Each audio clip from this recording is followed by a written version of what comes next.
Hola mis amigos, bienvenidos a una semana más del Poder de la Enseñanza. Muchas gracias por acompañarnos. Mi nombre es Omar. Es un placer para mí estar con ustedes a través de las escrituras como cada semana y poder disfrutar de las escrituras, de las historias de la iglesia, de las historias de fe, de las historias que obviamente los pioneros, llamados así, los pioneros de la iglesia han pasado y eso ha servido y sirve para que la iglesia sea fuerte y todavía nosotros podamos recordarlo y de eso poder aprender, sacar provecho y nutrir nuestra fe, aumentar nuestra fe y nuestros testimonios. Que ese es el objetivo, ¿verdad? El objetivo no solamente también es brindar información, sino poderles brindar algunas alternativas para que puedan enseñar ese conocimiento a los demás y obviamente podamos edificarnos todos en venir a Cristo, que ese es el objetivo. Así que vamos a empezar la clase. Como saben, estamos estudiando Doctrina y Convenios, el cuarto canon de las Escrituras, porque hemos estudiado ya el libro de Mormón, hemos estudiado ya lo que es el Antiguo Testamento, el Nuevo Testamento, son tres cánones ya, que es con eso, y hoy día, este año, nos corresponde lo que es el cuarto canon, que viene a ser Doctrina y Convenios. Espero que lo estén disfrutando y puedan aprender y conocer y saber un poquito más, que ese es el objetivo de las clases, conocer un poquito más de lo que dicen las escrituras. Nos corresponde lo que es la semana del 27 de marzo al 23 de marzo. Como saben, para los que nos siguen por primera vez y se están suscribiendo, muchas gracias por ello, por suscribirse, por recomendar a sus amigos o amistades y por hacer un poquito más famoso esta página, este canal de YouTube. Nos corresponde lo que es la semana del 17 de marzo al 23 de marzo. Estamos estudiando, como saben, para los que por primera vez nos siguen, el manual de la Iglesia de Jesucristo de los Santos de los Últimos Días, que se llama Ven, sígueme. Nos corresponde lo que es la semana del o el episodio número 12. Eso quiere decir que llevamos 12 semanas leyendo o aprendiendo esta clase o este manual que es, o este libro que es Doctrina y Convenios. Esta semana veremos lo que es Doctrina y Convenios 23 al 26. Espero que lo hayan podido leer y que obviamente podamos nutrirnos un poco más. El título de la clase que ha dado el manual para esta semana es Buscar las cosas de un mundo mejor. Buscar las cosas de un mundo mejor. Basado en lo que se le dijo a M. Smith, el día de hoy conoceremos mucho más lo que es Emma Smith, la esposa del profeta, la esposa del presidente de la iglesia, la esposa de José Smith. Por lo tanto, lleva su apellido Emma Smith. De los apellidos también vamos a hablar el día de hoy. Eso está en Doctrina y Convenios, sección 25, versículo 10, que dice, y de cierto te digo, que desecharás las cosas de este mundo y buscarás las de uno mejor. Fin del versículo. Un gran mandamiento que recibe Emma Smith. El día de hoy conoceremos un poco más de Emma, la esposa de José Smith. Así que tal como ven ahí es una réplica pues de lo que ellos fueron, un matrimonio. Obviamente es unas estatuas que está hecho por la iglesia y la cual lo podemos visualizar o podemos ver, ¿eh? Están casi en tamaño real, casi en tamaño real. Así que vamos a verlo hoy día lo que corresponde a la clase. Muchas gracias por suscribirse, por comentar. Muchos en sus comentarios dicen que ya están avanzados. Qué bueno que se estén avanzando, que estén leyendo al mismo tiempo lo que estamos nosotros viendo acá en las escrituras y les puedan servir en sus clases de cada semana para que puedan gozar lo que es Doctrina y Convenios en sus clases dominicales, en sus clases de seminario, también que puedan disfrutar y aprender un poco más de la iglesia. Tenemos que aprender de la iglesia, mi amigo. Esta es una de las pocas iglesias, por no decir la única iglesia, que enseña acerca de ella, de su historia. Si no conocemos la historia y obviamente fuese ocultada, fuese como un misterio. Y eso no es el objetivo es poder saber cómo se organizó. Esta es una iglesia verdadera, una iglesia legal, es una iglesia verdadera, una iglesia cimentada sobre las bases que es Jesucristo el fundador, a través de sus profetas, que se ha reorganizado. Por lo tanto, desea que conozcan la historia. No se oculta la historia. La idea es conocer. Y el libro de Doctrina y Convenios es un libro de puras revelaciones. ¿Qué quiere decir revelaciones en estos tiempos? Como son a partir del año 1800, donde fue llamado el profeta José Smith como profeta restaurador de la iglesia. Entonces, todo Doctrina y Convenios son revelaciones. Imagínense una iglesia que tenga tantísimas revelaciones. Eso es lo que es el libro de Doctrina y Convenios. Debes sentirte feliz, contento, orgulloso de poder saber de que tu iglesia hay revelaciones. En ninguna otra iglesia existe una iglesia, una organización que pueda tener tanta revelación. Eso indica que somos una iglesia viva, pues donde Jesucristo es el que el que lidera la iglesia. Y de verdad que eso es importante y bello. Entonces, el objetivo de esta clase es poder conocer un poco más de esas revelaciones que se han dado y se siguen dando, obviamente, y poder aprender de ellas. Esta semana veremos lo que son prácticamente 3 capítulos de la sección 23, 24, 25 y 26. Son 4 secciones, perdón. No se le llama secciones, como ya les dije, se les llama secciones. No se le llama capítulos, perdón, se les llama secciones. ¿Por qué? Porque el capítulo es algo que es continuo, ¿verdad? Lo que es, por ejemplo, el Génesis tiene tantos capítulos que son continuos, ¿verdad? La historia es continua. En cambio, en las secciones de Doctrina y Convenios son diferentes temas. Por lo tanto, no se le llama capítulo, se le llama sección. ¿Por qué? Porque la sección que veremos ahora no tiene casi nada que ver con la sección anterior. No son continuas. Entonces, obviamente, se habla de otros temas. Eso ya lo he hablado, pero para los que se han olvidado, es bueno recordarlo. Como siempre, antes de empezar las clases, antes de empezar las secciones, el análisis, veamos un poco de historia. Pues en la sección 23 que veremos el día de hoy, en esta sección se menciona a cuántos individuos, a 5 individuos que lo vemos en el prefacio que se está marcando. En el encabezamiento de la sección 23, ellos eran especiales para el profeta José Smith.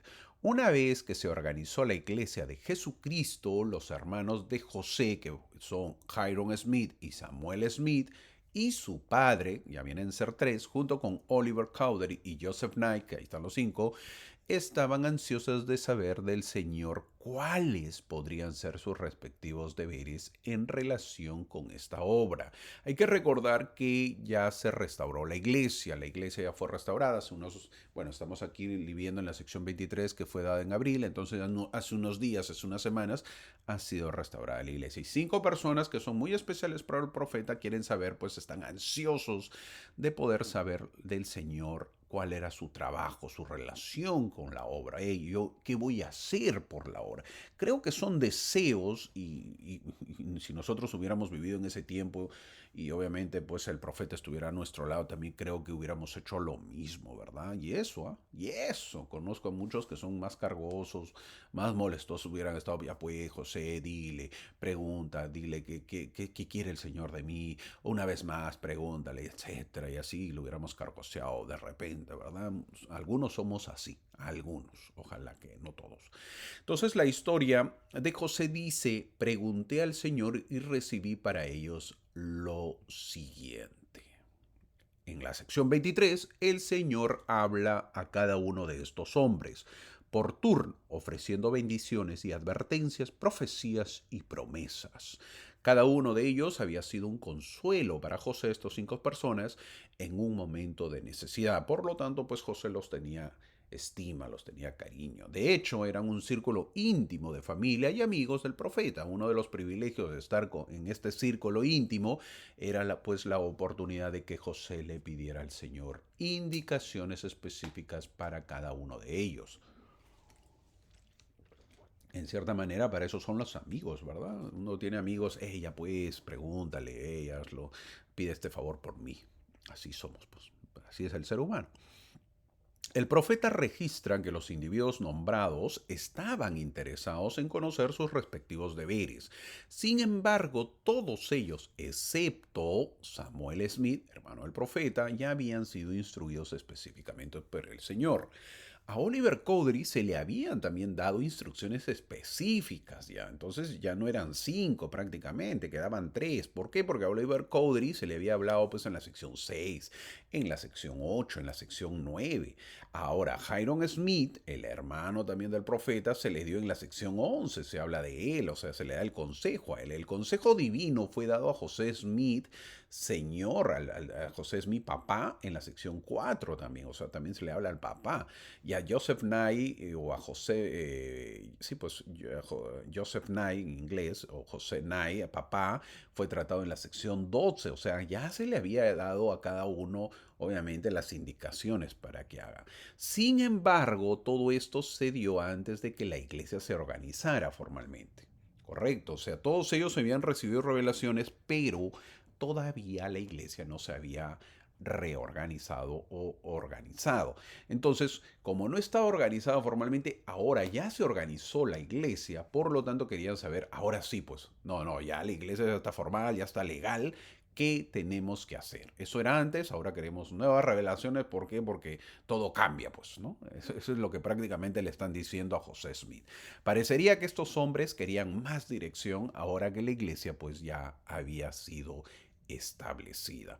Oliver Cowdery se apartó orgullosamente, esto hay que recordarlo, de la iglesia en el año 1838. Miren, la iglesia se organiza en el año 1830, 8 años después se aparta Oliver Cowdery, la gran mano derecha del profeta José Smith, el gran testigo, el gran escribiente o escriba del profeta, el que escribió el libro de Mormón, la parte de la traducción.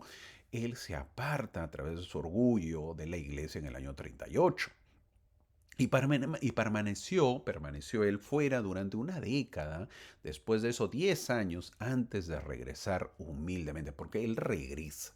Estoy contando esto para entender la historia, ¿ok?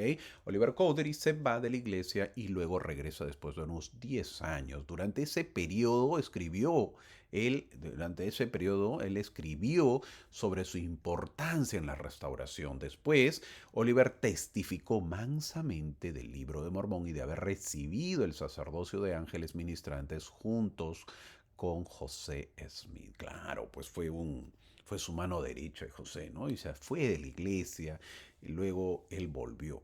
Mi amigo, si estás pensando, como siempre lo digo, en tener revelaciones grandes, en tener que ángeles se te aparezcan y te hablen, hay que tener mucho cuidado, mi amigo. Mucho cuidado. Los testimonios grandes de aquellas personas que tienen o que tú a veces has visto, has sentido o lo puedes palpitar a personas que tengan un poderoso testimonio o grandes maestros, hay que tener mucho cuidado, mi amigo. ¿Por qué? Porque todos o ellos tienen más, obviamente, dificultad con respecto a el enemigo, es decir, el enemigo ataca más a ellos. En este caso, mira la historia que nos dice que Oliver Cowdery, después de 8 años, después de haber recibido, no 8 años de restaurar la iglesia, pero más años él tuvo a través con el profeta José Smith, más o menos del año de 1829, él obviamente que conoce a través del José Smith y llega a ser su escriba, tuvo revelaciones, vio a ángeles ministrantes, vio a Moroni, vio las planchas, etcétera, que no tuvo él, se apartó de la iglesia. Dime tú, con tanto uno podría decir, oye, hey, Oliver, ¿qué pasó? ¿Ah? ¿Qué pasó, mano? Como se dice en la terminología. ¿Qué pasó, mano? ¿Qué fue, mi amigo? ¿Qué pasó? ¿Por qué te vas de la iglesia? Tú, que has visto las planchas, que has visto todo, no seas malo, ¿verdad? Pero no sabemos, pues, el enemigo es así, ataca fuerte. Entonces hay que tener cuidado a veces con las peticiones que tenemos. ¿Por qué? Porque mientras más pedimos también, las tentaciones son más grandes y fuertes. Entonces, sin embargo, Oliver, pues él siempre testificó acerca del libro de Mormón, nunca negó su testimonio. Y cuando Oliver fue consciente del orgullo y dio a conocer su llamamiento, el Señor abrió su corazón para predicar la verdad. Ahora, para Hyrum Smith, el versículo 3 de esta sección cumple la promesa que el Señor le hizo en la sección 11. O sea, está dando respuesta. ¿Por qué? Porque se acuerdan que en la sección 11 se le dijo, hey, todavía no, aprende primero, nútrete, aprende las escrituras, que luego pronto será desatada tu lengua. Bueno, pues ahora ya llegó el momento. Allí el Señor le dijo a Hyrum Smith en la sección 11 que si aprendía la palabra del Señor, entonces su lengua pues sería desatada para predicarla. Hyrum debe haber estudiado pues las escrituras profundamente en el año entre las dos revelaciones, ya que la sección 23, en esta sección que veremos, anuncia que su lengua es desatada. Jairo predicó poderosamente desde entonces. Entonces estamos hablando de las 5 personas, ya hablamos de Oliver Cowdery, ahora ya hablamos de Hiram Smith, que llegó a ser un poderoso misionero. El padre y hermano de José, que vienen a ser Samuel, también llegaron a ser misioneros y líderes de la iglesia eficaces en respuesta a esta revelación. Joseph Knight había hecho mucho por José, le había proporcionado dinero, ¿se acuerdan que las historias que he contado? Le había dado papel para el libro de Mormón, le había dado comida, transporte, apoyo moral. Él se sentía más cómodo entre bastidores. ¿Qué quiere decir? En la parte de atrás. No, yo no quiero ser partícipe, es más, me agrada estar aquí, no ser protagonista. Lo que mandaba la sección 23 era más difícil para él. Unirse a la iglesia significaba predicar el evangelio. El padre Knight, papá Knight, él escribió que luchó con la decisión de bautizarse, pero finalmente decidió no hacerlo. Mira, toma nota, él decidió no hacerlo.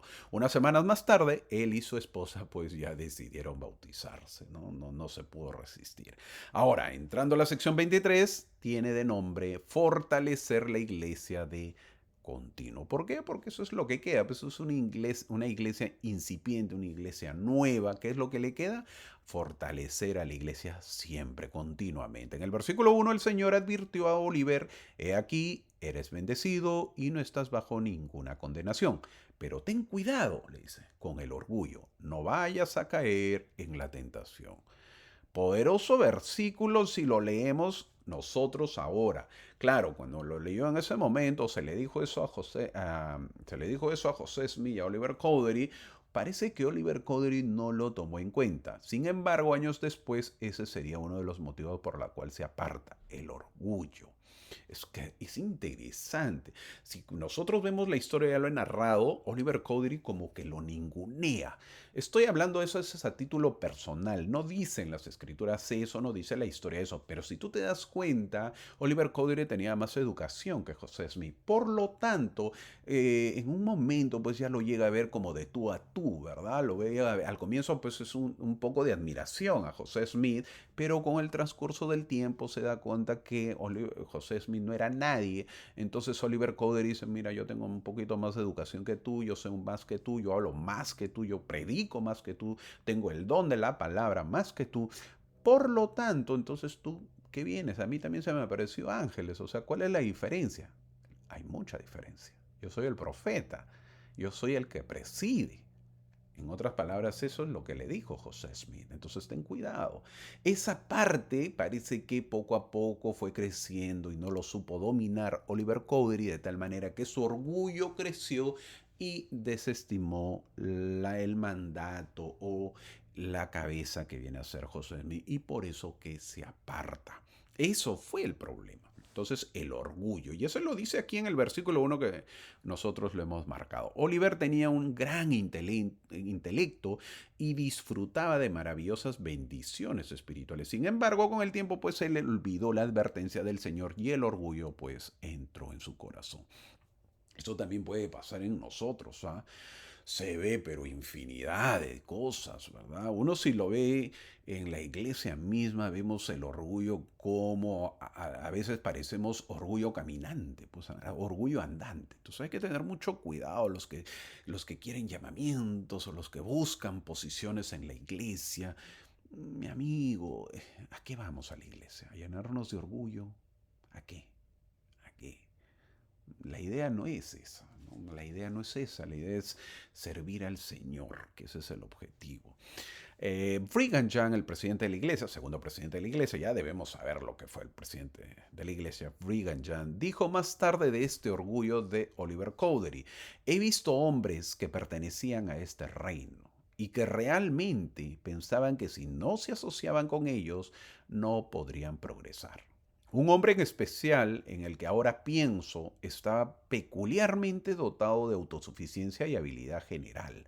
Le dijo tanto al profeta José varias veces como para decir que si dejaba este reino no podrían progresar más.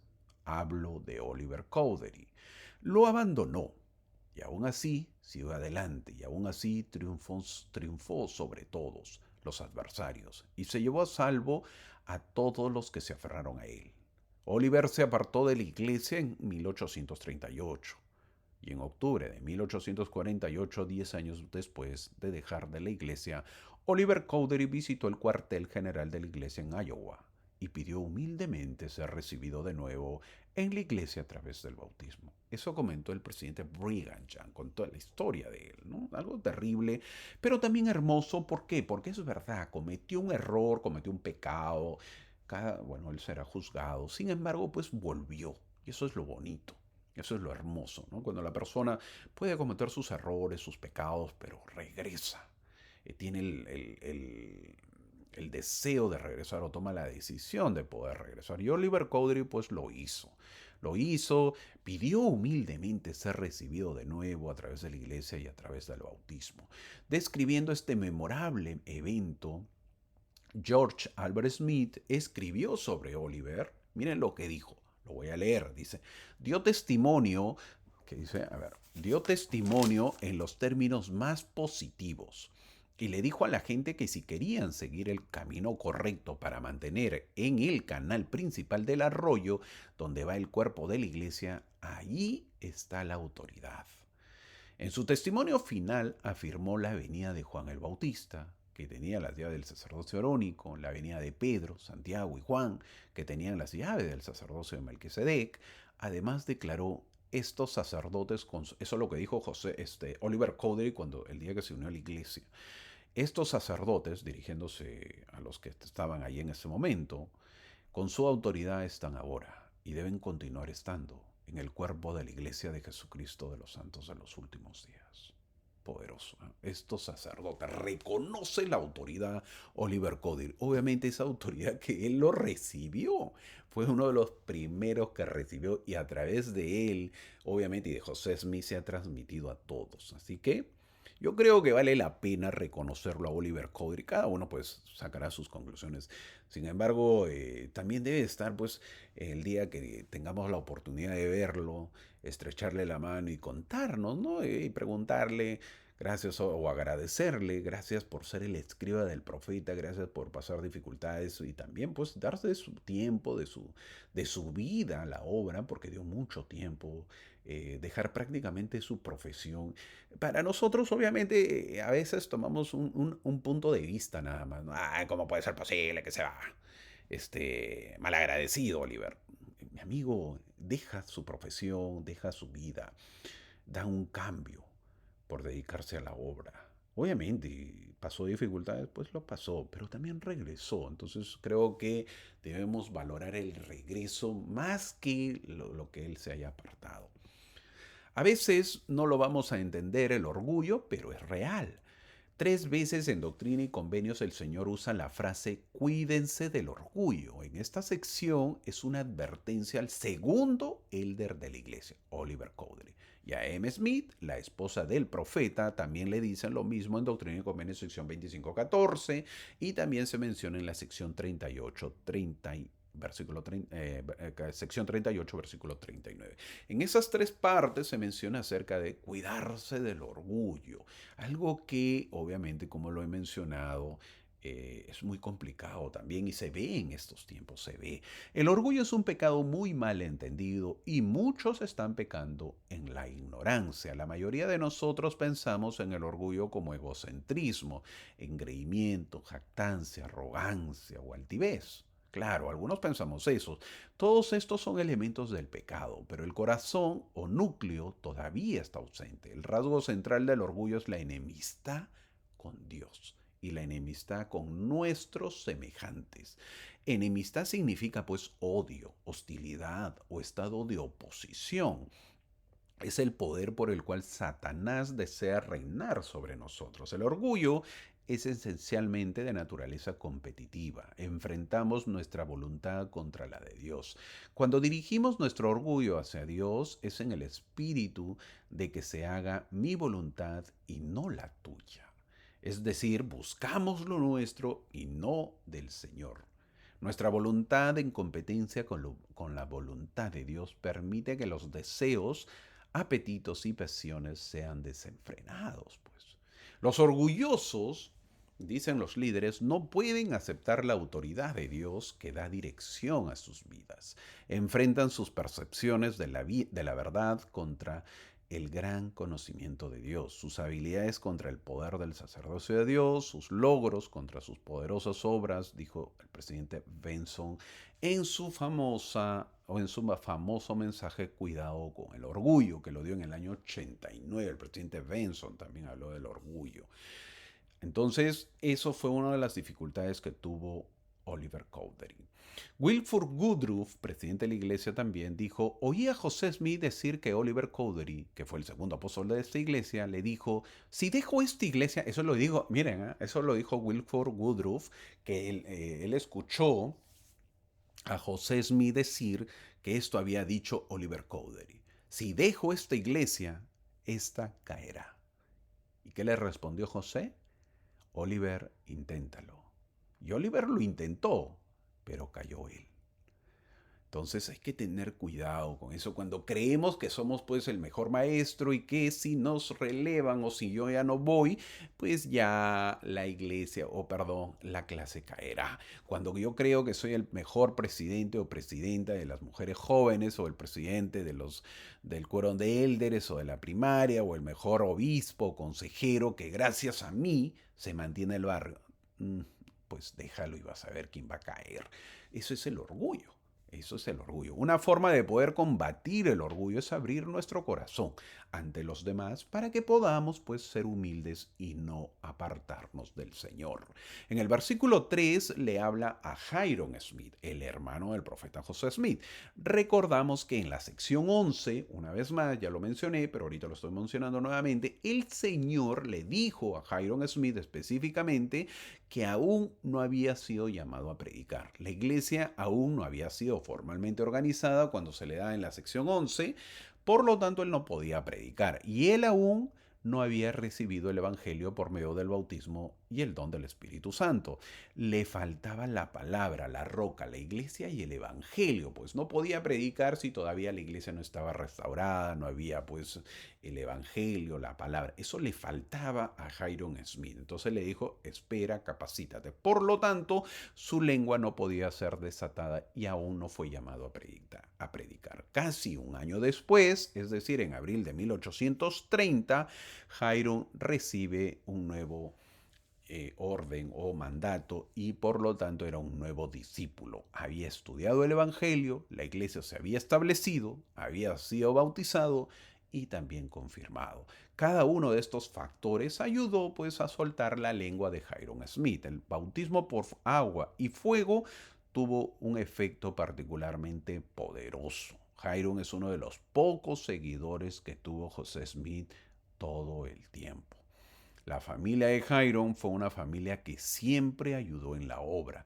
Su padre, el mismo, y José son los que más destacan y sin olvidar a la madre del profeta, que fue una mujer que siempre estuvo al lado de ellos y nos han dejado pues muchas historias para aprender, sobre todo la mamá que viene a ser Lucy Smith.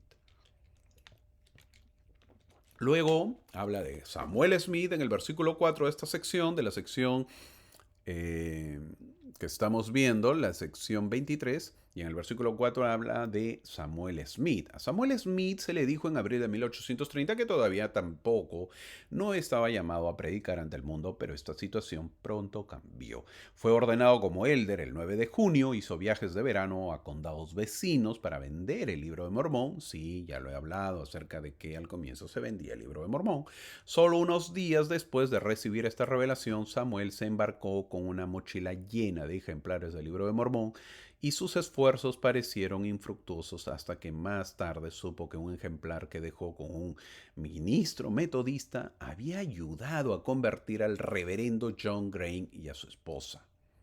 ¿Quién era su esposa? Toma nota. Miren, esto fue Samuel Smith. ¿Quién fue su esposa? Cuando él ayudó, dejó un ejemplar con un ministro metodista y lo ayudó a convertirse a este ministro metodista, el reverendo John Gray, y a su esposa. ¿Quién fue su esposa? Rhoda Jean Gray. Y a sus hermanas Phineas y a su hermano Brigham Young. ¿Te suena ese nombre? Bueno, pues acá está el origen.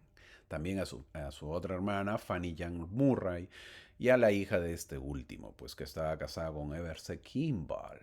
Interesante, ¿verdad? Mira los nombres que van apareciendo, ¿ah? Toma nota porque estos serán los que mandan, pues después, ¿no? Estos serán los grandes líderes. Miren, ya empiezan a aparecer.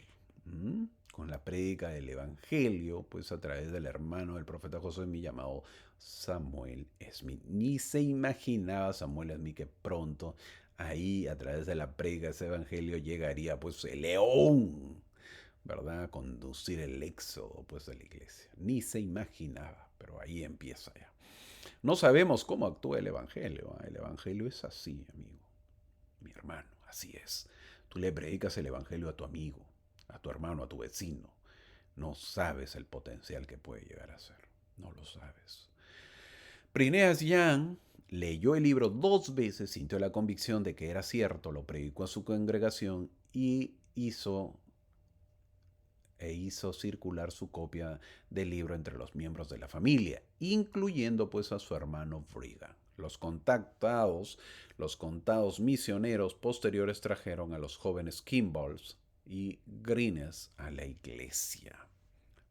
Así se originan, pues así se origina. Ves a Kimball, luego llega a ser ya su tataranieto, pues llega a ser el presidente de Spencer W. Kimball, ¿no? Imagínate. Ahí están pues los grandes líderes. Samuel, el hermano del profeta José Smith, volviendo a la historia, es tradicionalmente reconocido como el primer misionero de la iglesia. Aunque se desanimó con su labor misionero inicial, su misión ayudó a llevar a los bautismos de Brigham Young y Everse Kimball.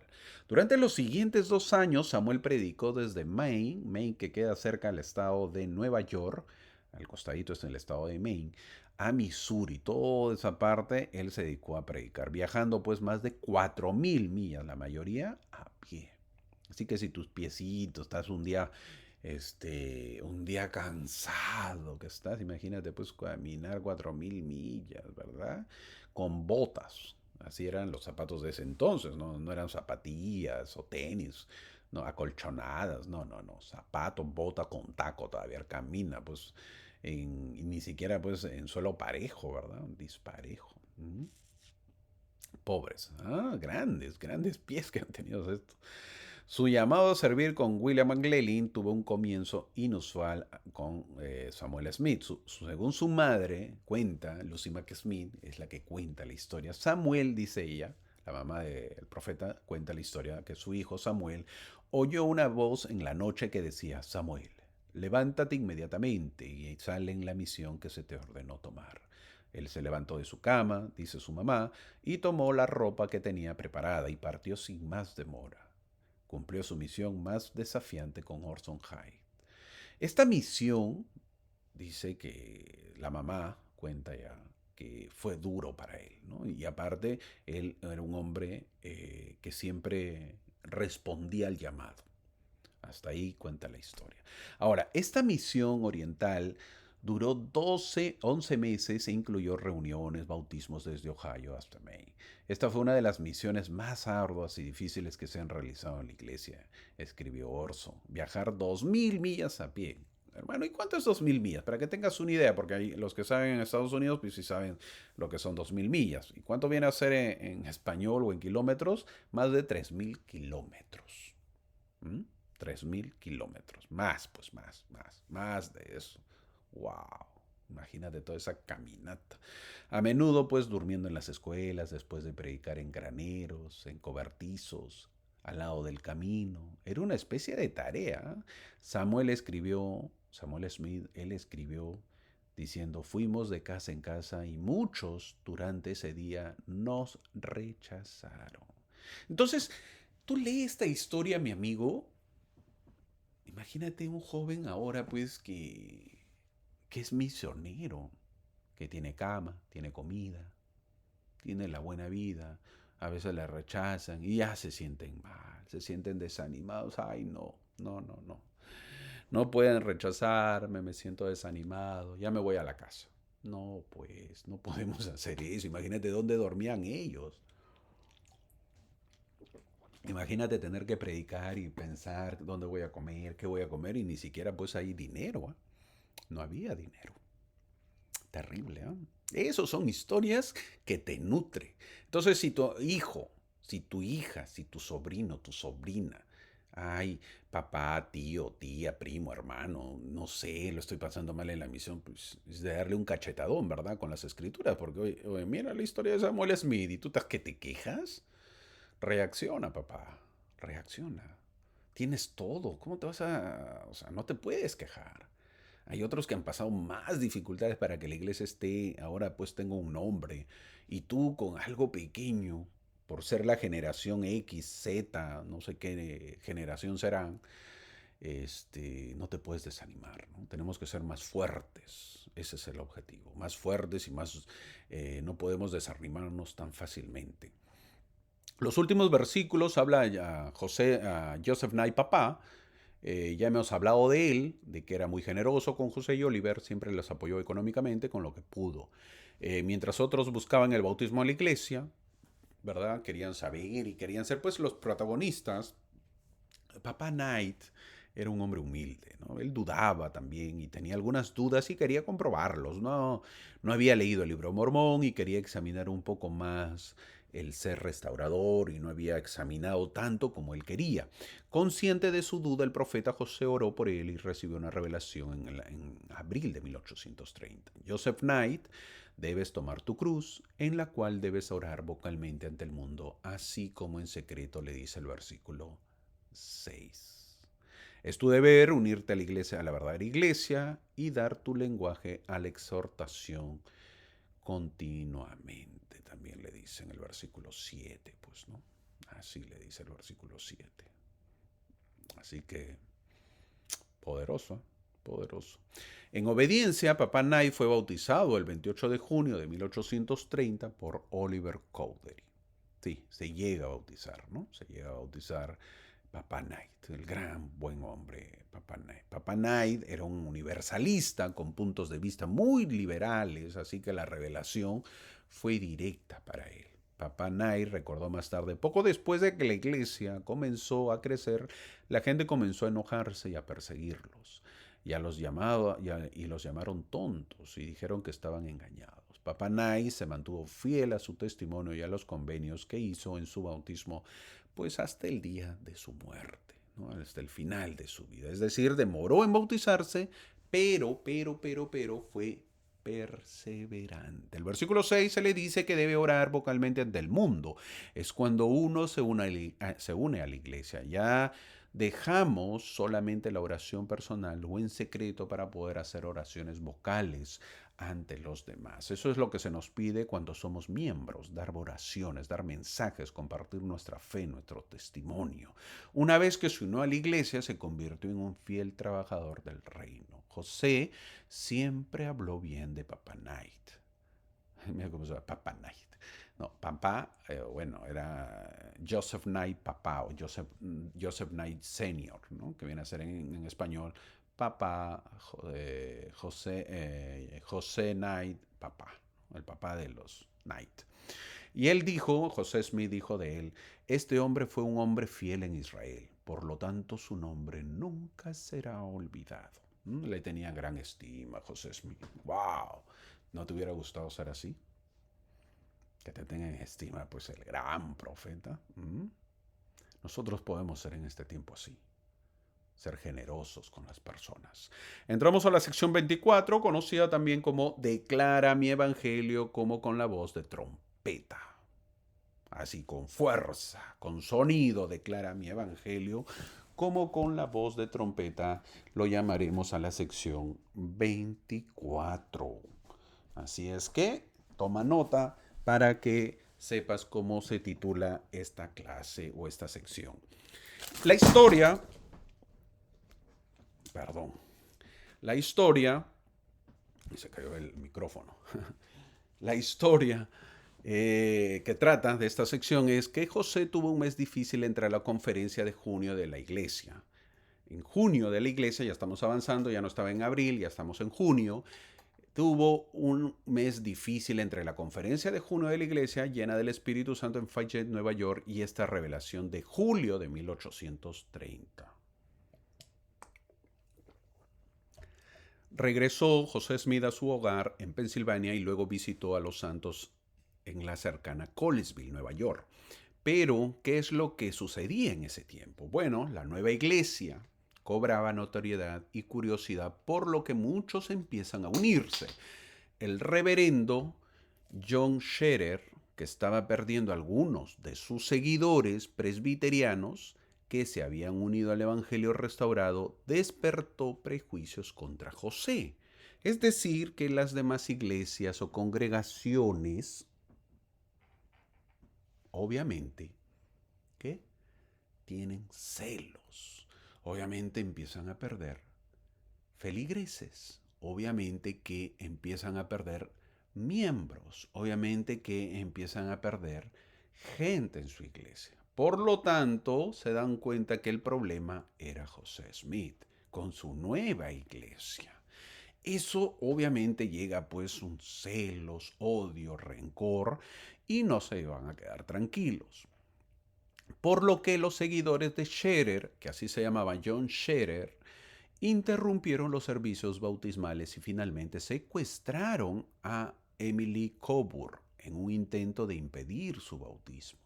Cuando varias personas que habían sido bautizadas, entre ellas M. Smith, iban a ser confirmadas, un alguacil arrestó a José acusado de ser una persona desordenada, de causar un alboroto en el país al predicar el libro de Mormón.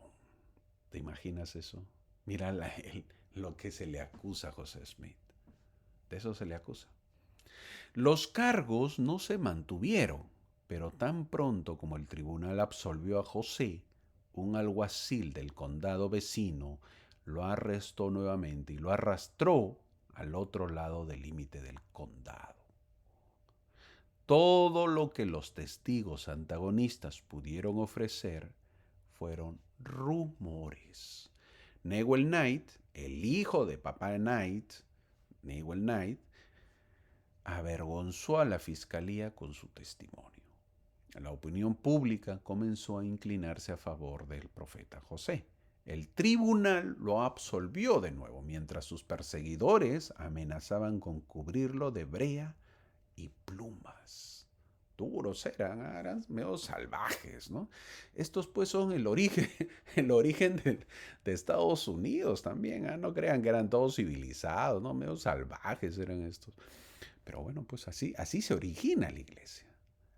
Ese es el origen de Estados Unidos también, ¿eh? No crean que todo es, todo lores, ¿no? Los lords, ¿no? Pues hay gente media salvaje, ¿no? Ponerle brea, plumas de frente a una persona, imagínate. Eso es salvajismo, ¿no? Te guste o no te guste, es un salvajismo. El alguacil, que antes era hostil, ayudó al profeta José a escapar a la casa de la hermana de Emma, donde Emma lo esperaba ansiosamente.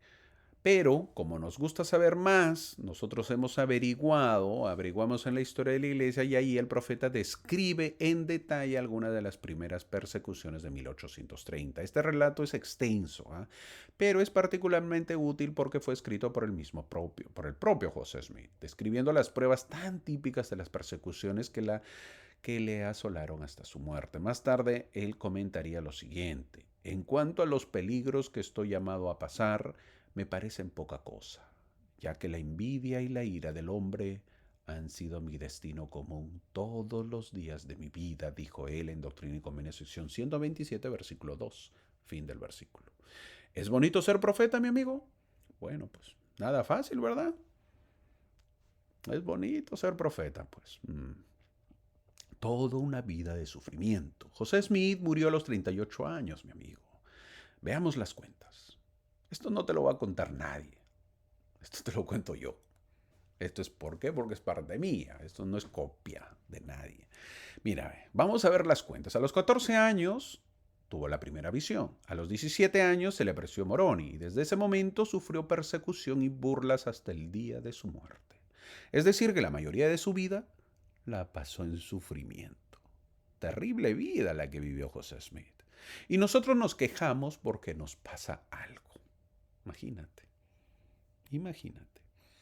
Siguiendo con la historia, Emma y José finalmente regresaron a su hogar en Harmony, Pensilvania, al día siguiente. Unos días después, José regresó a Colesville con Oliver Cowdery para confirmar a los nuevos conversos, pero los mismos enemigos lo persiguieron otra vez toda la noche. Poco después de que regresamos a casa, escribió José, refiriéndose a las secciones 24 y 25, recibimos los siguientes mandamientos. Y José Smith, él escribió, y lo voy a leer, lo siguiente. El libro de Mormón había sido publicado desde hacía algún tiempo y se creó un pequeño revuelo por su aparición. Gran oposición y mucha persecución siguieron a los creyentes de su autenticidad. Pero ahora había sucedido que la verdad había surgido de la tierra y la justicia había mirado desde el cielo, así que no temíamos a nuestros oponentes, sabiendo que teníamos tanto la verdad como la justicia de nuestro lado. Inmediatamente después de la conferencia de junio de 1830, volví a mi casa y desde allí, acompañado por mi esposa, Oliver Cowdery, John Whitmer y David Whitmer, fui de nuevo a visitar a Papa Knight. Allí encontramos un número de creyentes en el vecindario y estaban ansiosos por ser bautizados. Fijamos una reunión para el sábado y en la tarde del sábado levantamos una presa. Una presa pues es un lugar como una pequeña piscina, ya para que lo tengas idea, para que te des cuenta.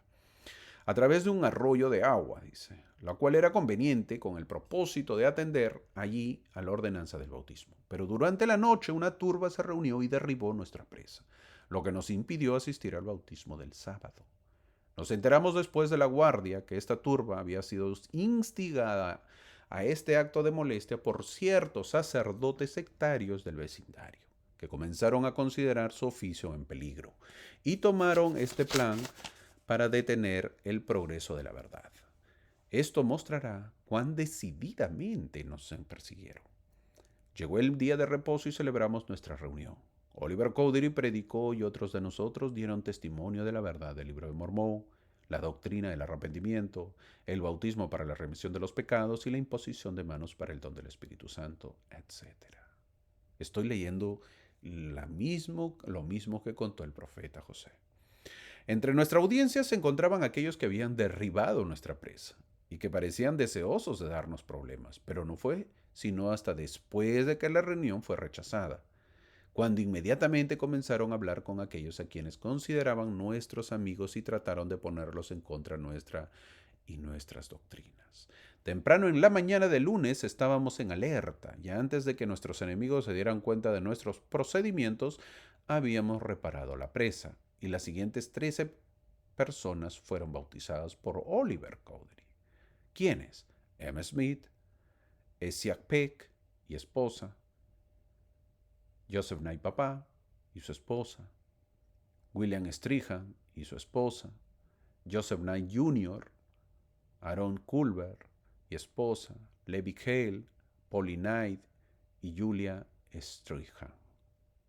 Antes de que el bautizo estuviera completamente terminado, la multitud comenzó de nuevo a reunirse. Y poco después de que nos hubiéramos retirado, ascendían a unos 50 hombres. Rodearon la casa del señor Knight, de Papá Knight, donde nos habíamos retirado, arrastrando su ira y aparentemente decididos a cometer violencia contra nosotros. Algunos nos hicieron preguntas, otros nos amenazaron, por lo que nos pareció prudente salir e ir a la casa de Newell Knight. Ahí también nos siguieron y fue solo por el ejercicio de una gran prudencia de nuestra parte y la confianza de nuestro Padre Celestial que se les impidió imponernos manos violentas y mientras eligieron quedarse nos vimos obligados a responderles varias preguntas inútiles y soportar con insultos y amenazas sin número. Habíamos fijado, dice el profeta, una reunión para esta tarde, con el fin de asistir a la confirmación de los que habían sido bautizados esa misma mañana. La hora señalada había llegado y nuestros amigos se habían reunido casi todos, cuando para mi sorpresa fui visitado por un agente de policía y detenido por él con una orden de arresto bajo el cargo de ser una persona que ocasionaba desorden, de poner al país en un alboroto por predicar el libro de Mormón, etc. El agente me informó, poco después de haber sido arrestado, que el plan de los que habían sacado la orden era ponerme en manos de la turba, que ahora estaban emboscados por mí.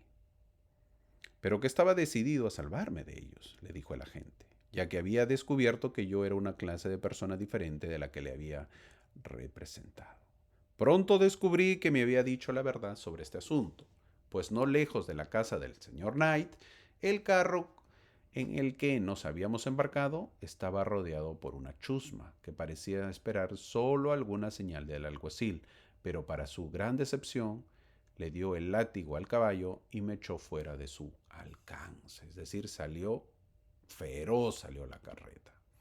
Mientras conducía a toda prisa, una de las ruedas del carro se desprendió, lo que nos dejó una vez más casi rodeados por ellos, ya que habían venido persiguiéndonos de cerca. Sin embargo, nos las arreglamos para reemplazar la rueda y de nuevo los dejamos atrás. Se dirigió a la ciudad de South Bainbridge, en el condado de Chenango, donde me alojó por el momento en una habitación superior de una taberna, y para que todo estuviera bien consigo mismo y conmigo también, durmió toda la noche con los pies contra la puerta y un mosquete cargado a su lado, mientras yo ocupaba una cama que estaba en la habitación, habiendo declarado que si no se interrumpían ilegalmente, lucharía por mí y me defendería hasta donde estuviera en su poder. Al día siguiente, se convocó un tribunal con el fin de investigar los cargos que se habían preferido contra mí. Una gran excitación prevaleció a causa de las escandalosas falsedades que habían circulado. Mientras tanto, mi amigo Joseph Knight había reparado a dos de sus vecinos, es decir, James Davison y John Reid, respetables granjeros, hombres reconocidos por su integridad y bien versados en las leyes de su país, y los retuvo en mi nombre durante mi juicio. Yo hago un alto aquí para preguntar, mi amigo, mi hermano, ¿esto te comentan los detractores de la iglesia? ¿Esto comentan los que critican a la iglesia, al profeta José Smith? ¿De qué delito se le acusa al profeta? ¿Cuál es la culpa del profeta hasta este momento? ¿De qué se le acusa? ¿Cuál es el delito? ¿Qué hizo por la cual debería estar preso?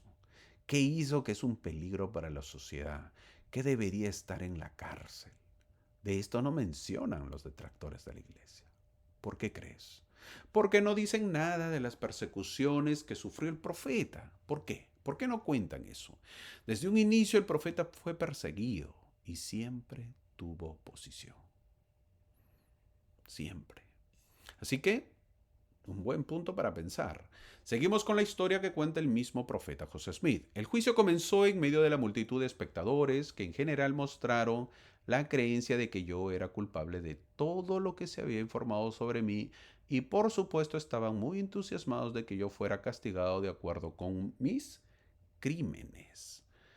Cuando se demostró que los cargos presentados eran falsos, se hicieron varios intentos de probar algo contra mí, e incluso se presentaron circunstancias que supuestamente tuvieron lugar en el condado de Bron, pero que mis abogados no admitieron como testimonio contra mí. En consecuencia, mis perseguidores consiguieron detener el tribunal hasta que consiguieron obtener una orden del condado de Bron, orden que me notificaron en el mismo momento que fui absuelto por este tribunal.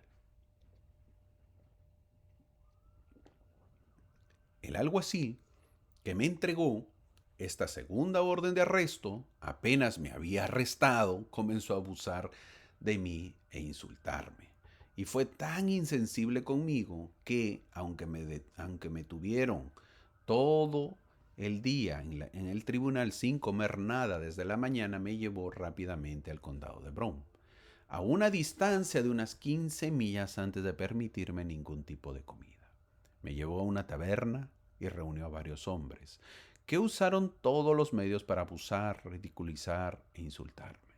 Me escupieron, me señalaron con el dedo y me dijeron: profetiza, profetiza. Y así imitaron a los que crucificaron al Salvador de la humanidad, sin saber lo que hacía. En ese momento no estamos muy lejos de mi propia casa. No estábamos muy lejos de mi propia casa. Deseaba que se me permitiera el privilegio de pasar la noche con mi esposa en casa, ofreciendo a quien lo deseara la seguridad de mi apariencia, pero esto me fue negado. Solicité comer algo. El alguacil me ordenó unos trozos de pan y agua, que fue la única comida que recibí esa noche. Al final nos retiramos a la cama. El agente me hizo acostar junto a la pared. Se acostó a mi lado y me rodeó con su brazo, y cuando me movía lo más mínimo, me apretaba con fuerza, temiendo que tuviera la intención de escapar de él. Y de esta manera tan desagradable pasamos la noche. Al día siguiente me llevaron ante el Tribunal de Magistrados de Colesville, condado de Broome, y me sometieron a juicio. Mis antiguos amigos, fieles y abogados, estaban de nuevo a mi lado. Mis antiguos perseguidores se pusieron en contra mía. Muchos testigos fueron llamados e interrogados de nuevo, algunos de los cuales juraron las más palpables falsedades. Y como los falsos testigos que habían aparecido contra mí el día anterior se contradijeron tan claramente que el tribunal no admitió su testimonio. Otros fueron llamados, quienes mostraron por su celo que estaban dispuestos a probar algo contra mí, pero todo lo que podían hacer era decir algo que alguien más les había dicho. De esta manera frívola y vejatoria procedieron durante un tiempo considerable. Cuando finalmente Newell Knight fue llamado y examinado por el abogado Seymour, al que se le había enviado especialmente para esta ocasión. Un tal abogado Burge también estaba del lado de la acusación, pero el señor Seymour parecía ser presbiteriano más celoso y parecía muy ansioso y decidido a que el pueblo no se dejara engañar por nadie que profesara el poder de la piedad y no negara el poder de la misma. El señor Knight prestó juramento y el señor Seymour lo interrogó de la siguiente manera.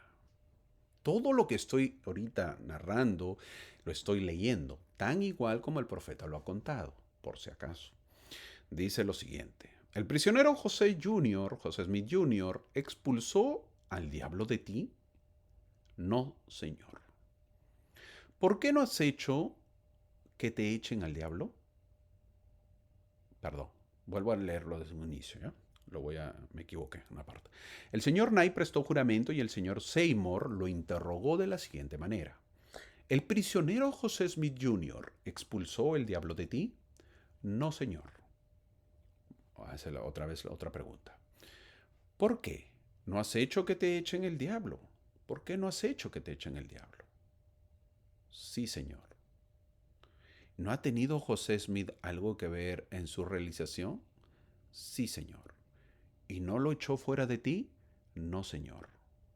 Fue hecho por el poder de Dios, y José Smith fue el instrumento en las manos de Dios en esa ocasión. Le ordenó que saliera de mí en el nombre de Jesucristo. ¿Estás seguro de que fue el diablo? Sí, señor. ¿Lo viste después de que lo expulsaran de ti? Sí, señor, lo vi. Por favor, ¿qué aspecto tenía? Aquí uno de mis abogados informó al testigo que no necesita responder la pregunta, pero el testigo respondió: creo que no necesito responder a su última pregunta, pero lo haré, siempre y cuando se me permita hacerle una pregunta primero y usted me responda. Es decir, ¿entiende usted, señor Seymour, las cosas del espíritu? No, respondió el señor Seymour. No pretendo cosas tan grandes. Bueno, entonces, respondió el caballero, no serviría de nada decirle cómo es el diablo, porque es una visión espiritual y espiritualmente discernida, y por supuesto no lo entenderías si te lo dijera. El abogado bajó la cabeza, mientras la risa del público proclamaba su desconcierto. El señor Seymour se dirigió ahora al tribunal y en una larga y violenta arenga se esforzó por ennegrecer mi carácter y hacerme culpable de los cargos que se habían presentado contra mí. Entre otras cosas, sacó a relucir la historia de que yo había sido un cazador de cosas. Sacó a relucir la historia de que yo había sido un cazador de dinero. Y de esta manera procedió, esperando evidentemente influenciar al tribunal y al pueblo en mi contra. El señor Davison y el señor Ray siguieron en mi nombre. Presentaron con colores verdaderos la naturaleza de la acusación, la malignidad de la intención y la aparente disposición a perseguir a su cliente.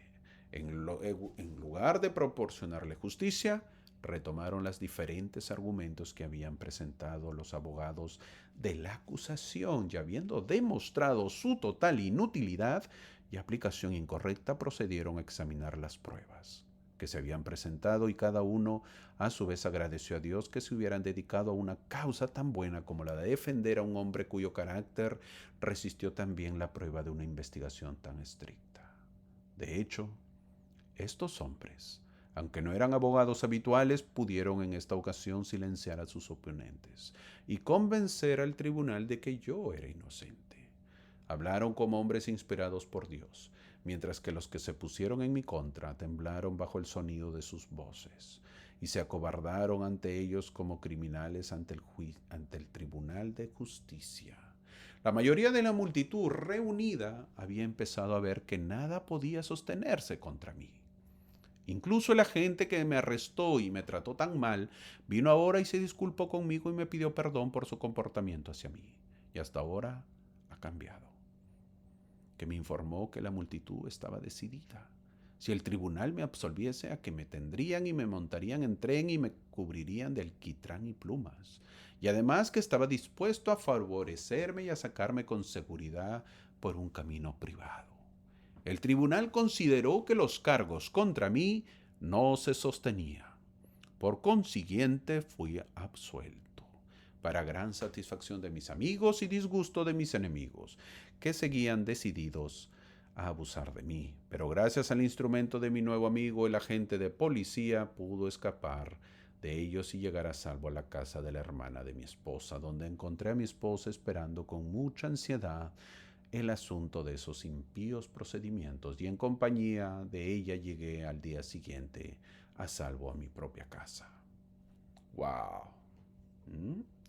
Después de unos días volví a Colesville, dice José Smith, en compañía de Oliver Cowdery con el propósito de confirmar a aquellos que habíamos sido obligados a abandonar por un tiempo. Apenas habíamos llegado a la casa del señor Knight cuando se vio a la muchedumbre reuniéndose para oponerse a nosotros y consideramos prudente irnos a casa, lo cual hicimos, sin siquiera esperar ningún refrigerio. Nuestros enemigos nos persiguieron y a menudo fue todo lo que pudimos hacer para eludirlos. Sin embargo, logramos llegar a casa, después de haber viajado toda la noche, excepto por un corto periodo de tiempo, durante el cual nos vimos obligados a descansar bajo un gran árbol al borde del camino, durmiendo y mirando alternativamente. Así, fuimos perseguidos por nuestra fe religiosa, en un país cuya constitución garantiza a todo hombre el derecho imprescriptible de adorar a Dios, según los dictados de su propia conciencia, y también por hombres que eran profesores de religión y que no se echaban atrás para mantener para sí mismos el derecho a la libertad religiosa.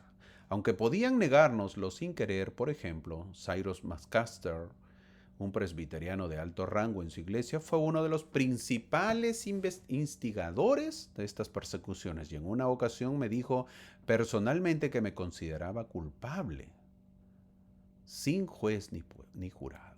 El célebre doctor Boyington, también presbiteriano, fue otro instigador de estos actos de indignación, mientras que un joven llamado Benton, de la misma fe religiosa, juró la primera orden contra mí. Podría mencionar muchos otros también, pero por brevedad serán suficientes por el momento. ¿Dónde encontramos esto? Fin de la cita.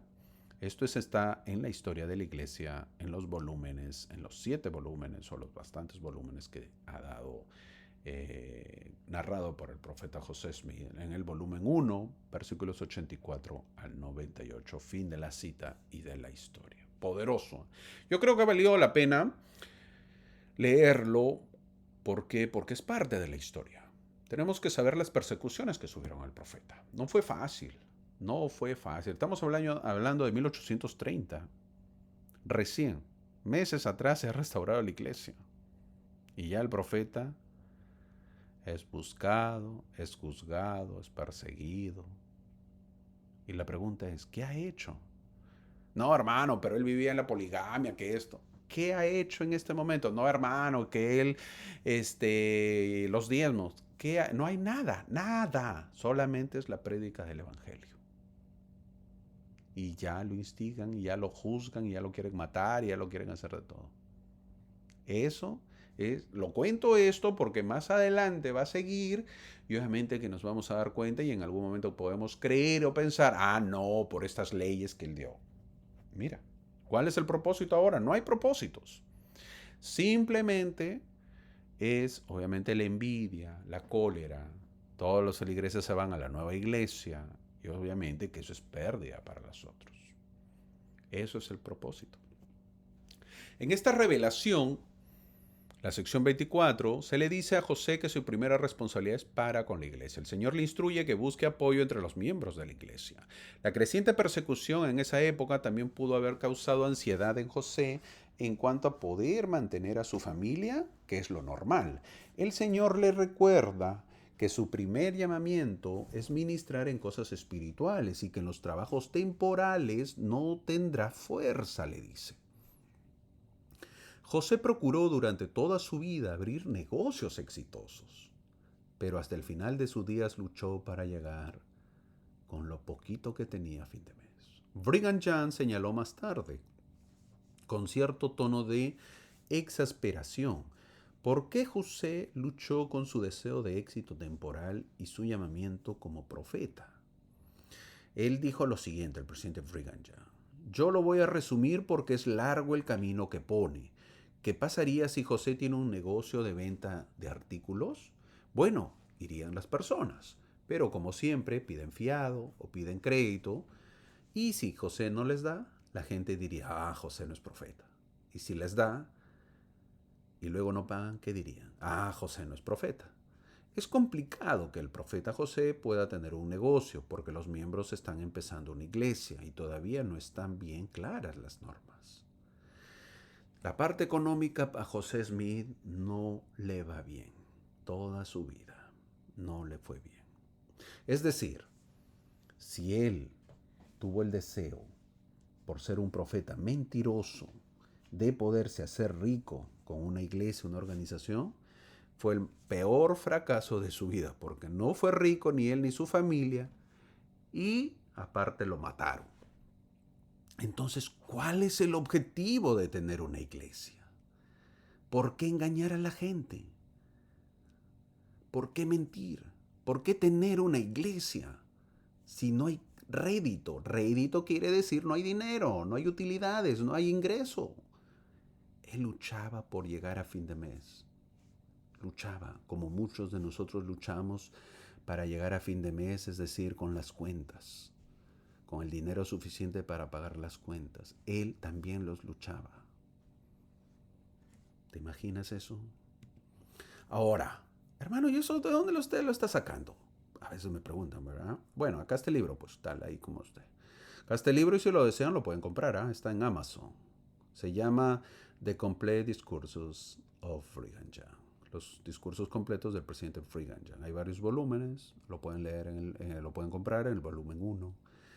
Y habla pues de 1832 a 1852. Hay bastantes discursos del presidente Brigham Young. Así que ahí lo pueden leer y eso es lo que le he leído, lo encuentran allí. Esta sección, de la sección 24, empieza en el versículo 1 con un consuelo a José Smith que no dude, que ha sido llamado y que está siendo librado. También le dice que tenga cuidado con sus transgresiones, que no peque más. ¿A qué se refería? No lo sabemos, pero que no peque más, le dice. Una vez más, ¿alguien podría esto? ¿Alguien pondría esto? No lo pondría nadie, ¿verdad? ¿Alguien diría esto? Solo José Smith, porque el Señor es quien le está dando esa revelación. Ahora, en el versículo 3 le dice que magnifique su oficio, tal como se está marcando en la pantalla. Tenía que cumplir con su llamado y lo tenía que hacer bien. Tenía mucho por hacer por la obra. Recién empezaba y se requería mucho de José. A veces nosotros en la iglesia tenemos un llamamiento y nos olvidamos. Es que, hermano, mi llamamiento es solo los domingos. No porque sea domingo quiere decir que el resto de semana te olvides, sino que debemos magnificar mejor nuestro oficio. Luego le dice a José que vea sus campos y que vaya a ver la iglesia en Colesville y que los hermanos le sustentarán. En el versículo 5 le dicen que siga escribiendo las cosas que recibía por el Consolador. Así era como recibía las revelaciones y él les escribía. En el versículo 6 aprendemos de cómo estaba preparado José Smith cuando tenía que hablar. Se te dará en el momento preciso lo que has de decir y escribir, dice. José Smith casi siempre hablaba extemporáneamente, sin un texto preparado. No hay borradores que ayuden a documentar sus discursos. En el año 1843, le dijo a una audiencia: no soy como los demás hombres, mi mente está continuamente ocupada con los asuntos del día, y tengo que depender enteramente del Dios vivo para todo lo que digo en ocasiones como esta. Esta era su práctica común, una práctica sugerida por la revelación de 1830. Ocasionalmente el tema de su discurso se sugería a sí mismo cómo se enfrentaba a su audiencia. En marzo de 1842 el profeta se acercó a una congregación de Nabú para pronunciar un discurso sobre el tema del bautismo, por ejemplo. Pero cuando un niño pequeño murió y fue presentado en la asamblea, cambió sus comentarios el tema de la muerte del tema de la muerte y la resurrección. Al año siguiente, dijo en una reunión de santos en el templo que el tema de sus discursos se había presentado después de que él subió al estrado. Es decir, José Smith no preparaba sus mensajes, sino que se dejaba guiar por lo que el Espíritu le decía. Era un hombre que dependía totalmente de Dios.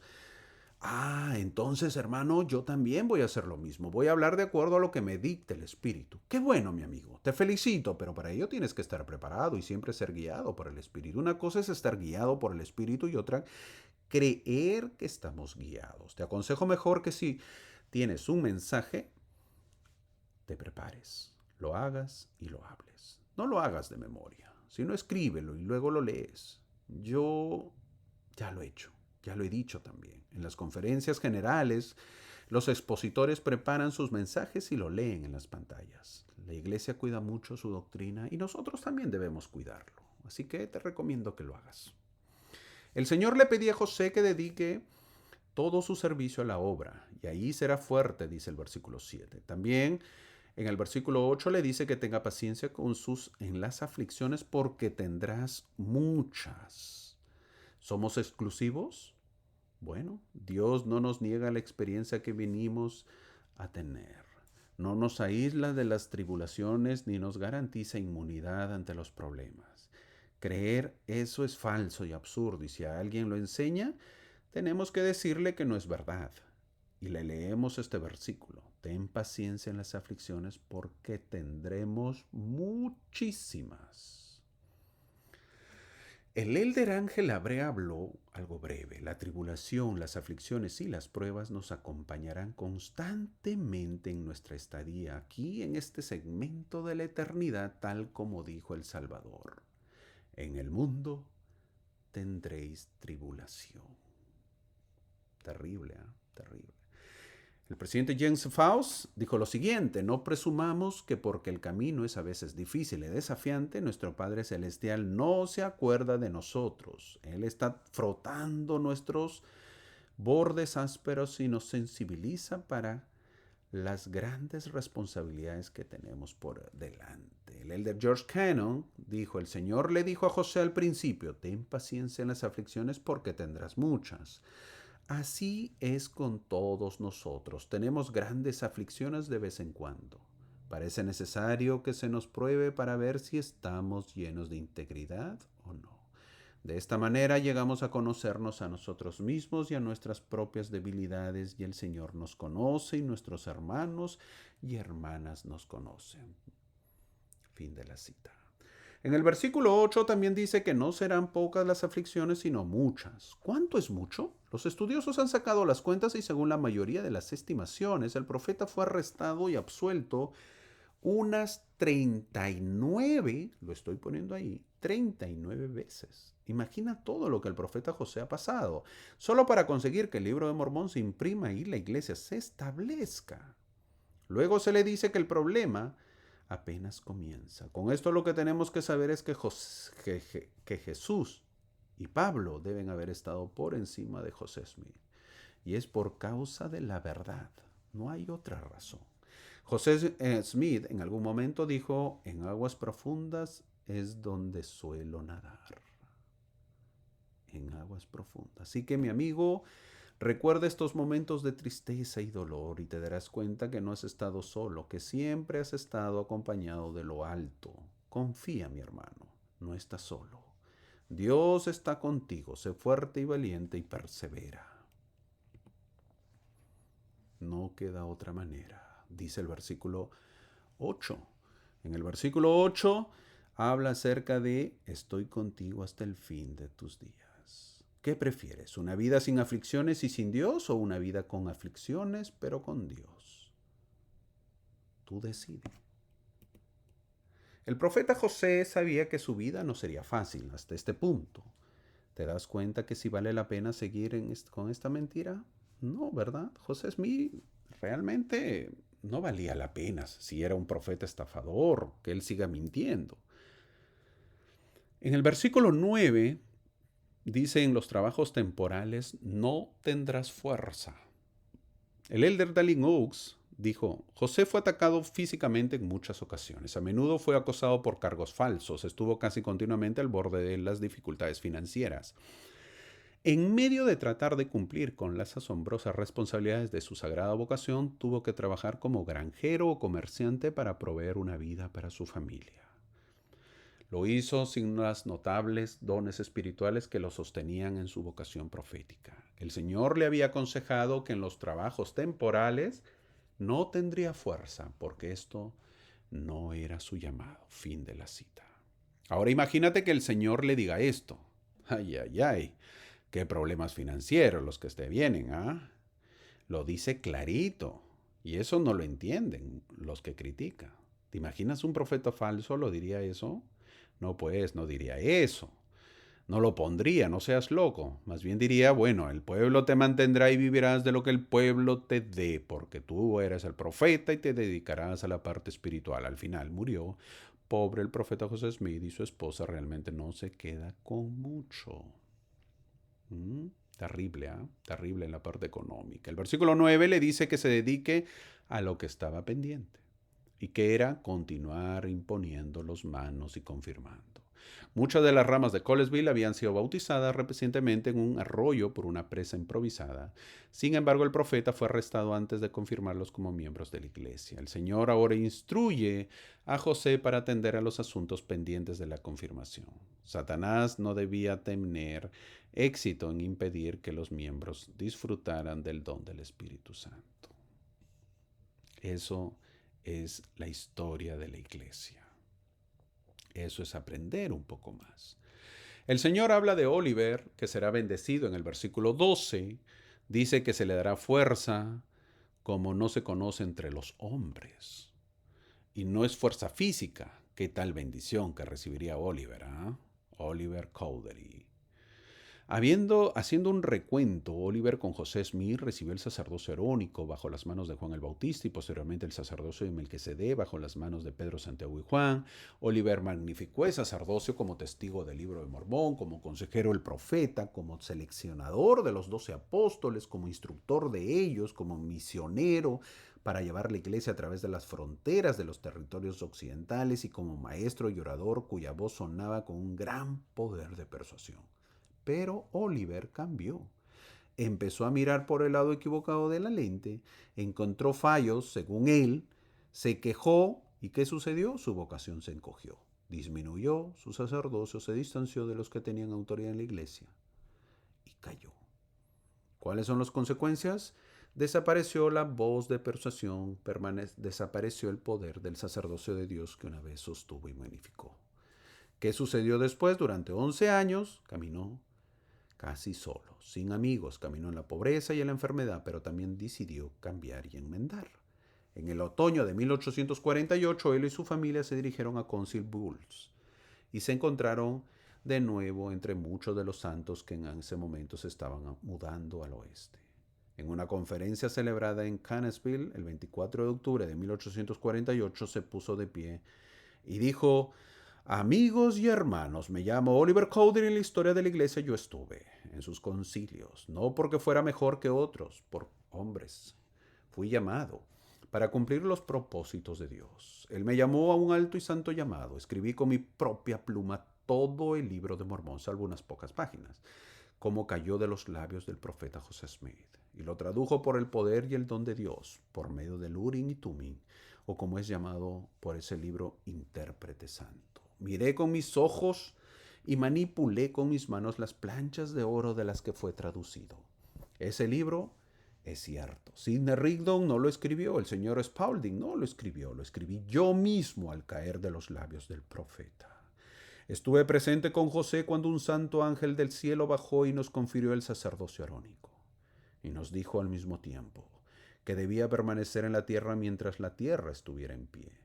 También estuve presente con José cuando el sacerdocio superior de Melquisedec fue conferido por los santos ángeles de lo alto. Hermanos, durante varios años he estado separado de vosotros. Ahora deseo volver. Deseo venir humilde y ser uno en medio de ustedes. No busco ningún llamamiento. Solo deseo que me identifiquen con ustedes. Estoy fuera de la iglesia, pero deseo convertirme en miembro. Deseo entrar por la puerta. Conozco la puerta. No he venido aquí a buscar un precedente. Vengo humildemente y me lanzo a la decisión del liderismo, sabiendo que sus decisiones son correctas. Fin de la cita. ¡Wow! Un Oliver Cowdery totalmente cambiado. Oliver fue aceptado, fue bautizado de nuevo, anhelaba reunirse con los santos de los valles en las montañas, pero murió el 3 de marzo de 1850, sin haber realizado nunca ese sueño. Esta es una de las historias más conmovedoras de la historia de esta obra. Mientras magnificaba su vocación, se magnificaba a él. Cuando disminuyó esa vocación, se redujo al olvido y a la pobreza. Volvió, pero nunca recuperó su anterior estatura. Y sí que estuvo a la altura, a una estatura muy grande, muy alta. Nunca recuperó la incomparable promesa que se le dio el Señor de que, condicionado a su fidelidad, tendría la gloria y se le daría una fuerza que no es conocida entre los hombres. Poderoso mensaje, ¿eh?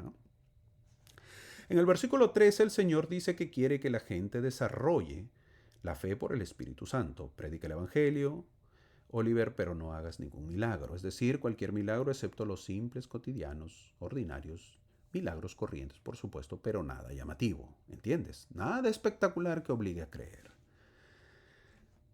El versículo 14 dice, cuando solo harían estas cosas. El versículo 14 dice, a menos que os pida, lo haréis. Esto explica que cuando surge la pregunta si debemos dar una bendición o debemos esperar que se nos pida, si nosotros vemos cuando visitamos a un hospital o un hermano que necesita, o en un hogar o quizás ha sucedido un desastre natural, podemos acercarnos y decir, hermanito o hermanita, ¿le gustaría tener una bendición? No tiene que tener una, por supuesto, pero si quiere una, si desea una, me encantaría dársela. Es decir, un sacerdote tiene que estar listo y ofrecer las bendiciones a los demás. El versículo 15 dice que en cualquier lugar no te reciben, dejarás una maldición en lugar de una bendición. Esto ya no aplica en estos tiempos, por si acaso. Por si acaso. Eso ya no aplica en estos tiempos. Así que así termina la sección 24 y entramos a la sección 25. La sección 25, conocida como una señora elegida. ¿De quién habla? Bueno, pues veremos que habla nada más y nada menos que de Emma Smith. Veamos la historia en este caso de Emma Hale o Hale Smith. Ella nació en julio de 1804 en Harmony, condado de Susquehanna, Pensilvania, hija de Isaac Hale y Elizabeth Lewis. Murió el 30 de abril de 1879 en Nauvoo, condado de Hancock, Illinois. Eso es el resumen de Emma Smith, tanto de su nacimiento como de la fecha que falleció o que murió. Ahora, vamos a conocer un poco de la historia. Emma Smith medía alrededor de 1,80 metros de altura. Para que tengas una idea, eso viene a ser 5 pies, 5.9 pies. En inglés y en español. Era alta.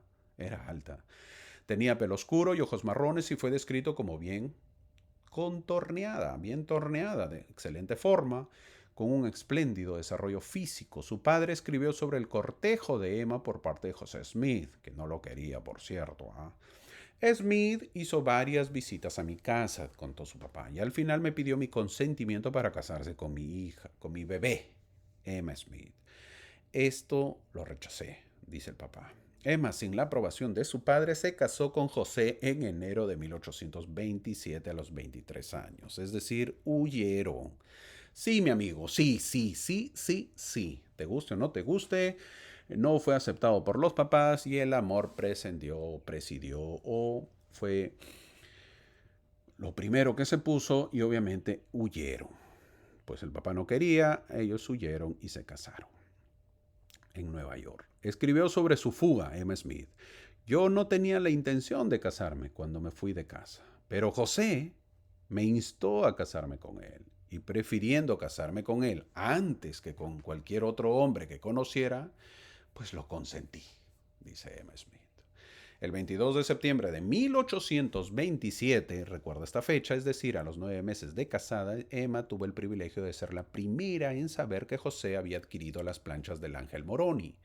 Las planchas estuvieron en una caja bajo nuestra cama durante meses, dijo Emma, pero nunca me sentí libre de mirarlos. Es decir, algo sagrado y no me han dicho para mirarlos, entonces yo no lo miro. En otras palabras, no estaba esperando que su esposo se duerma o que se vaya para quedarse a poder verlas solas y poder disfrutarlas. No, así no era Emma Smith. Emma era una escribiente para la traducción del Libro de Mormón y dijo de su experiencia: es maravilloso para mí. Cuando actué como su escribiente, él me dictaba horas tras horas, y cuando regresaba después de las comidas o después de interrupciones, podía comenzar de inmediato donde lo había dejado, sin ver el manuscrito que se le leyera alguna parte del mismo.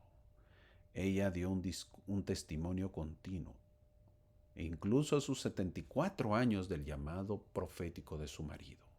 Creo que él era todo lo que profesaba ser, dijo Emma Smith. Emma fue bautizada el 28 de junio de 1830 por Oliver Cowdery, en cerca de Colesville, Nueva York, mientras un grupo de vecinos enojados protestaba, cuando un alguacil arrestó a José por predicar el Libro de Mormón. Emma también esperó el resultado durante unos días en casa de su hermana, sintiendo que se le partiría el corazón de dolor al presenciar la hostilidad de sus vecinos hacia su esposo. Poco a poco se iría acostumbrando a este estado. La oposición a la obra en las regiones que rodeaban el hogar de la infancia de Emma en Harmony, Pensilvania, estaba aumentando drásticamente. Los juicios le causaron un alto costo emocional a Emma. Cuando el abogado de José, John Reid, pasó a ver cómo estaba Emma, dijo que su rostro estaba humedecido por las lágrimas de tanto llorar, y hasta las fibras más profundas de su corazón estaban destrozadas por el dolor. En medio de estas dificultades, José dictó esta revelación en nombre de su esposa Emma, la sección 25.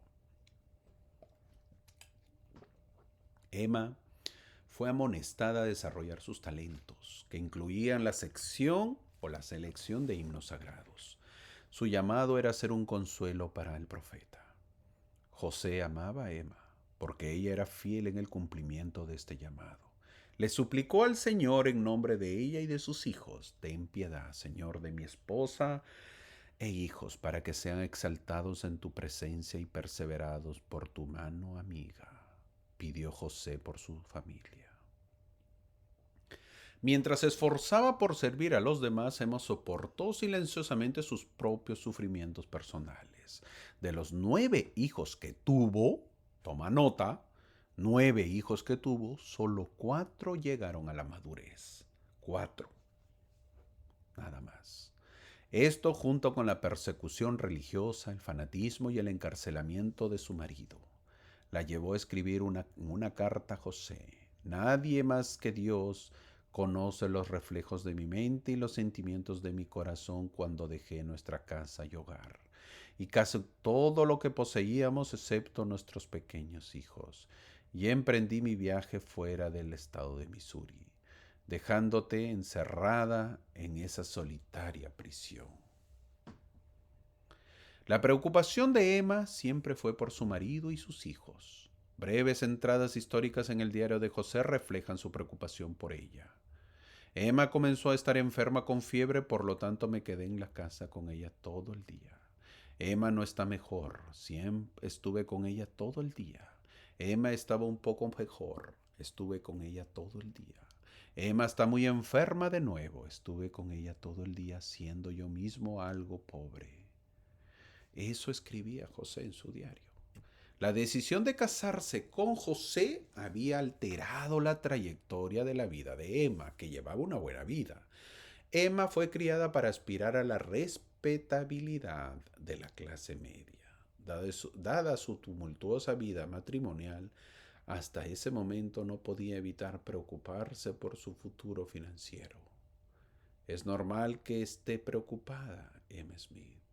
¿De qué voy a vivir si yo soy mujer? ¿Mm? No es fácil, no es fácil. En la sección 24 el Señor esencialmente les garantizó a José y a Emma una vida modesta, si los santos los apoyaban. Ellos tendrían lo suficiente para permitir dedicar su vida a la iglesia, pero ninguna garantía de las cosas de este mundo. Toda la sección 24 parecía asegurar que Emma iba a vivir en una vida de penurias, con un esposo que pertenecía a la iglesia. A Emma se le prometió en una bendición patriarcal que su diligencia la llevaría grandes bendiciones. El Señor le hizo saber a Emma que él podía ver a través de sus ojos y le dio la oportunidad de ver a través de los suyos. Dentro de su papel de esposa había muchas cosas que Emma no vio, y es posible que las planchas del libro de Mormón no estuvieran entre ellas. El Señor dijo que Emma fue llamada para ser la compañera de José, su confidente, su fortaleza y para él y él para ella. El Señor le manda que vaya con José cuando él vaya, que escriba por él cuando no tenga otro escriba, liberando así a Oliver Cowdery para otras cosas, y que sea ordenada para exponer las escrituras y exhortar a la iglesia por el Espíritu. José debe poner las manos sobre Emma para conferirle el Espíritu Santo. No debe temer. José la va a apoyar siempre en este llamamiento. Al final, Emma ha sido criticada por no seguir el liderazgo de Brigham Young también y negarse a viajar al oeste con los santos después de la muerte de José. Las críticas la llevaron a exclamar: no tengo más amigo que Dios, dijo Emma, y no tengo otro lugar a donde ir que a mi casa.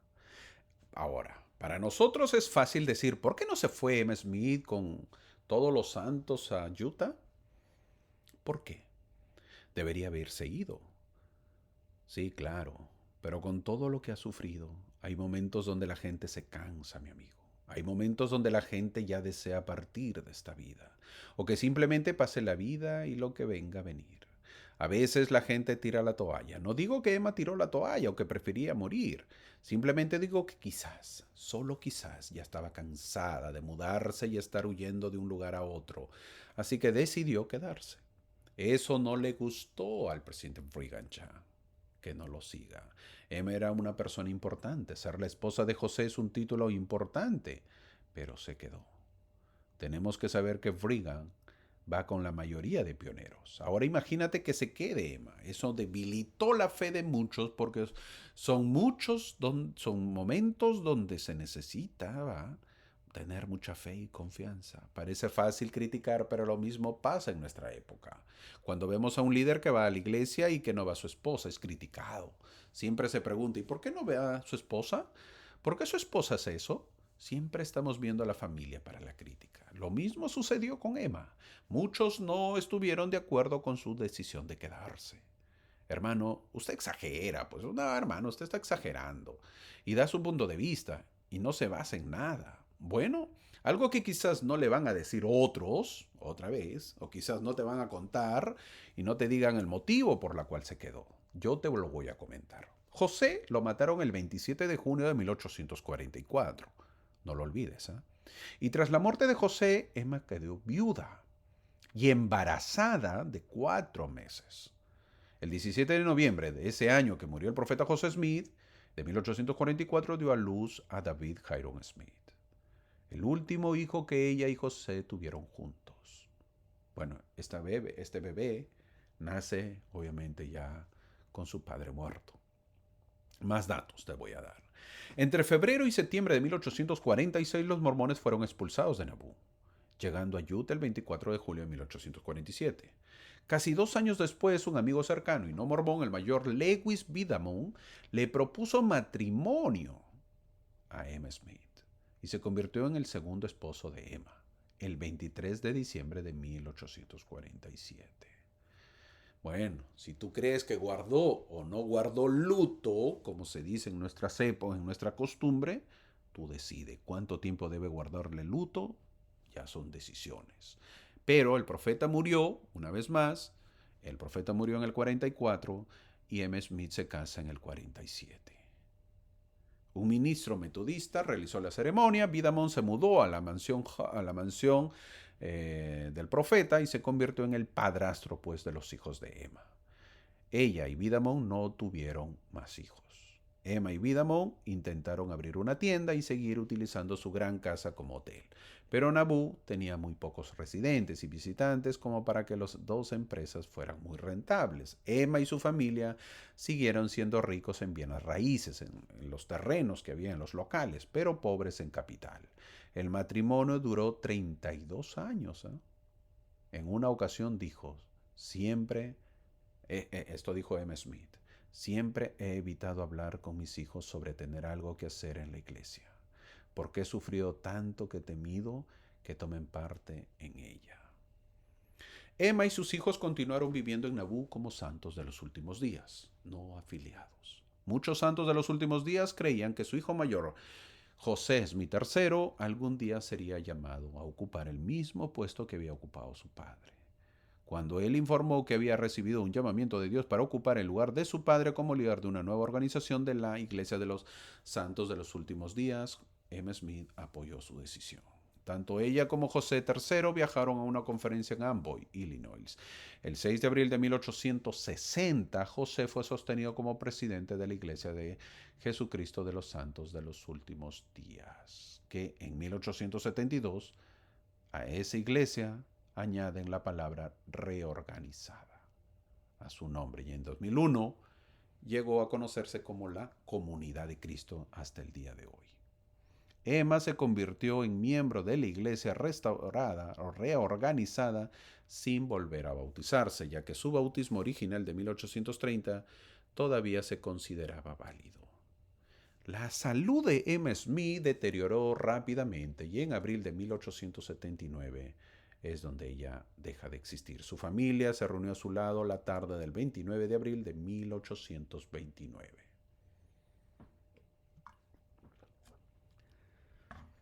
Su hijo Alexander recordó haber oído a su mamá decir, José, José, José, José. Su hijo José Smith III informó haber visto a su madre extender su brazo izquierdo y oírla decir, José, sí, sí, ya voy, José. M. Smith Bidamon, sí, así como lo escuchas, así fue su nombre, Emma Smith Bidamon. Murió a las 4:20 de la mañana del 30 de abril de 1829 en Nabú a la edad de 74 años. Está enterrada junto a los restos de su marido, el profeta José Smith. Te doy más datos. Emma se casó a los 23 años, mi amigo, y vivió casada 17 años con José.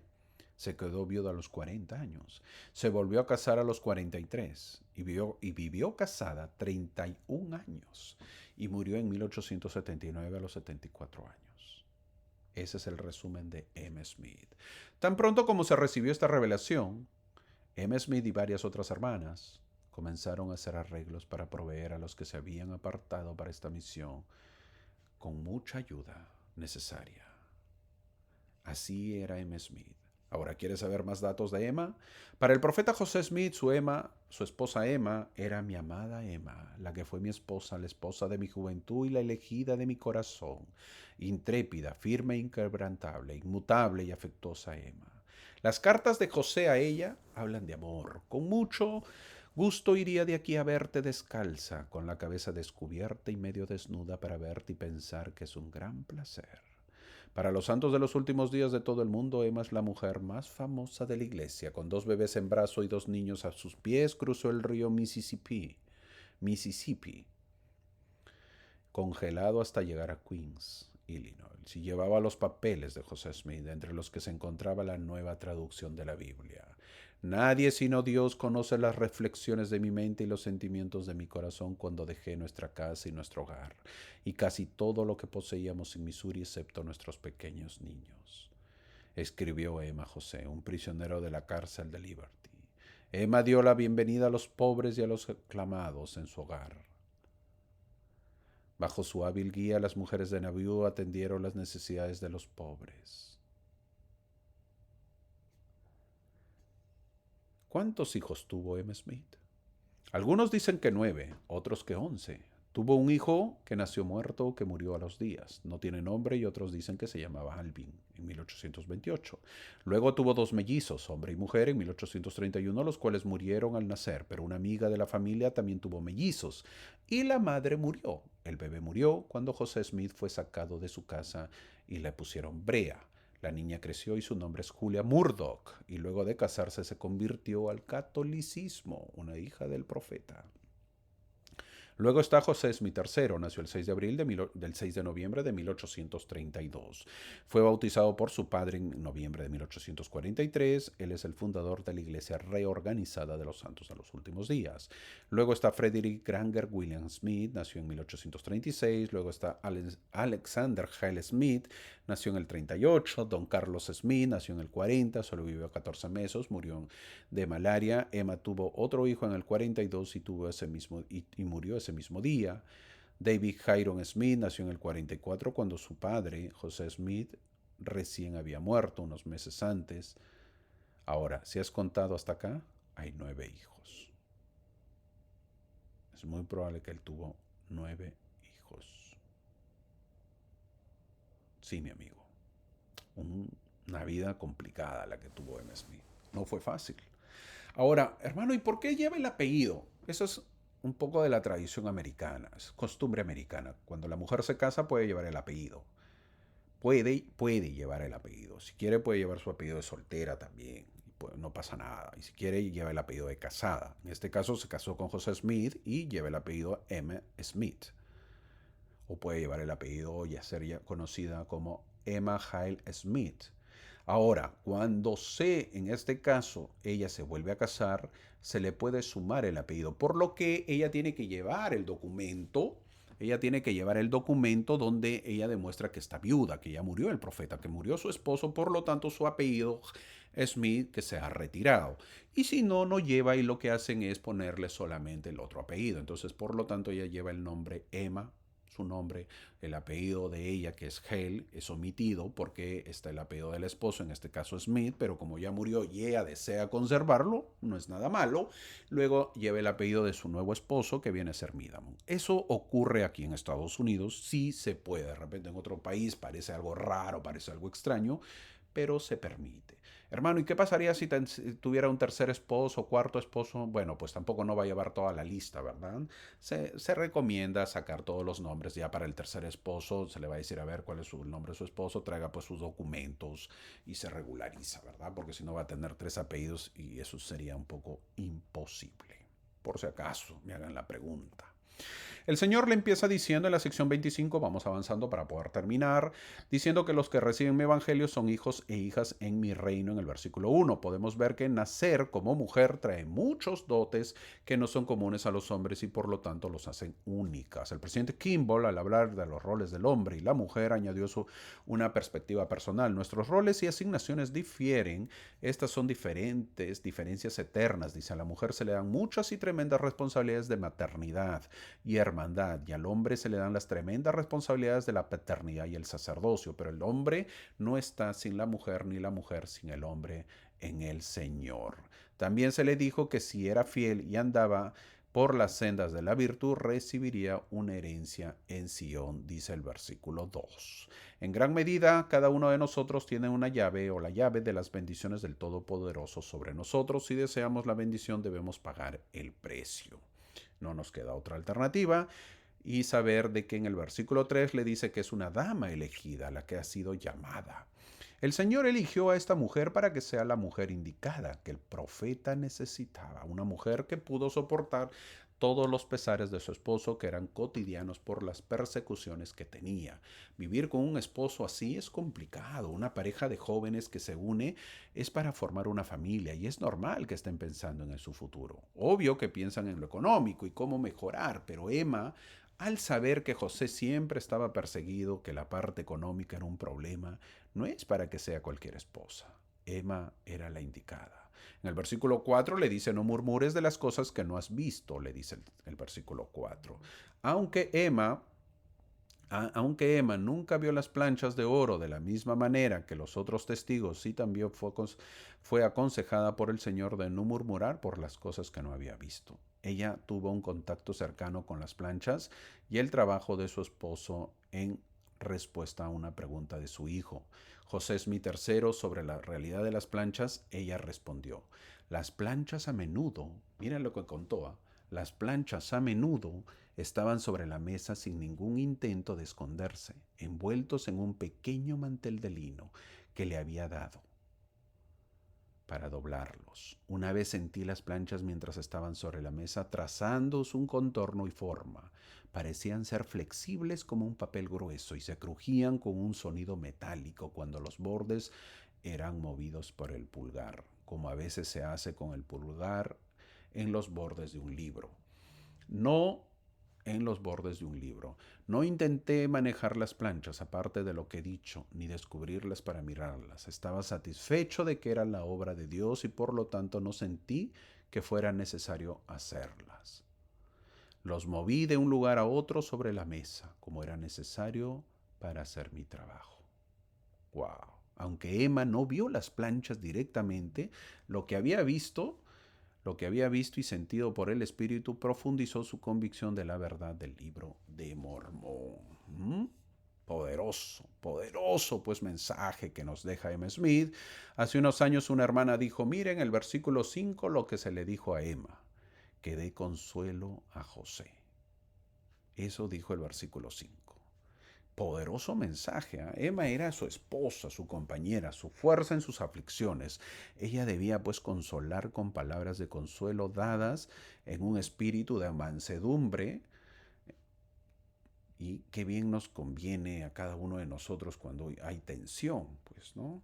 Cuando hay fricción, cuando hay aflicción, hablar con las palabras consoladoras en el espíritu de la mansedumbre. Qué buen consejo que recibe Emma Smith. Es vital para un marido tener una esposa cariñosa, que le anime, que le exprese pues confianza.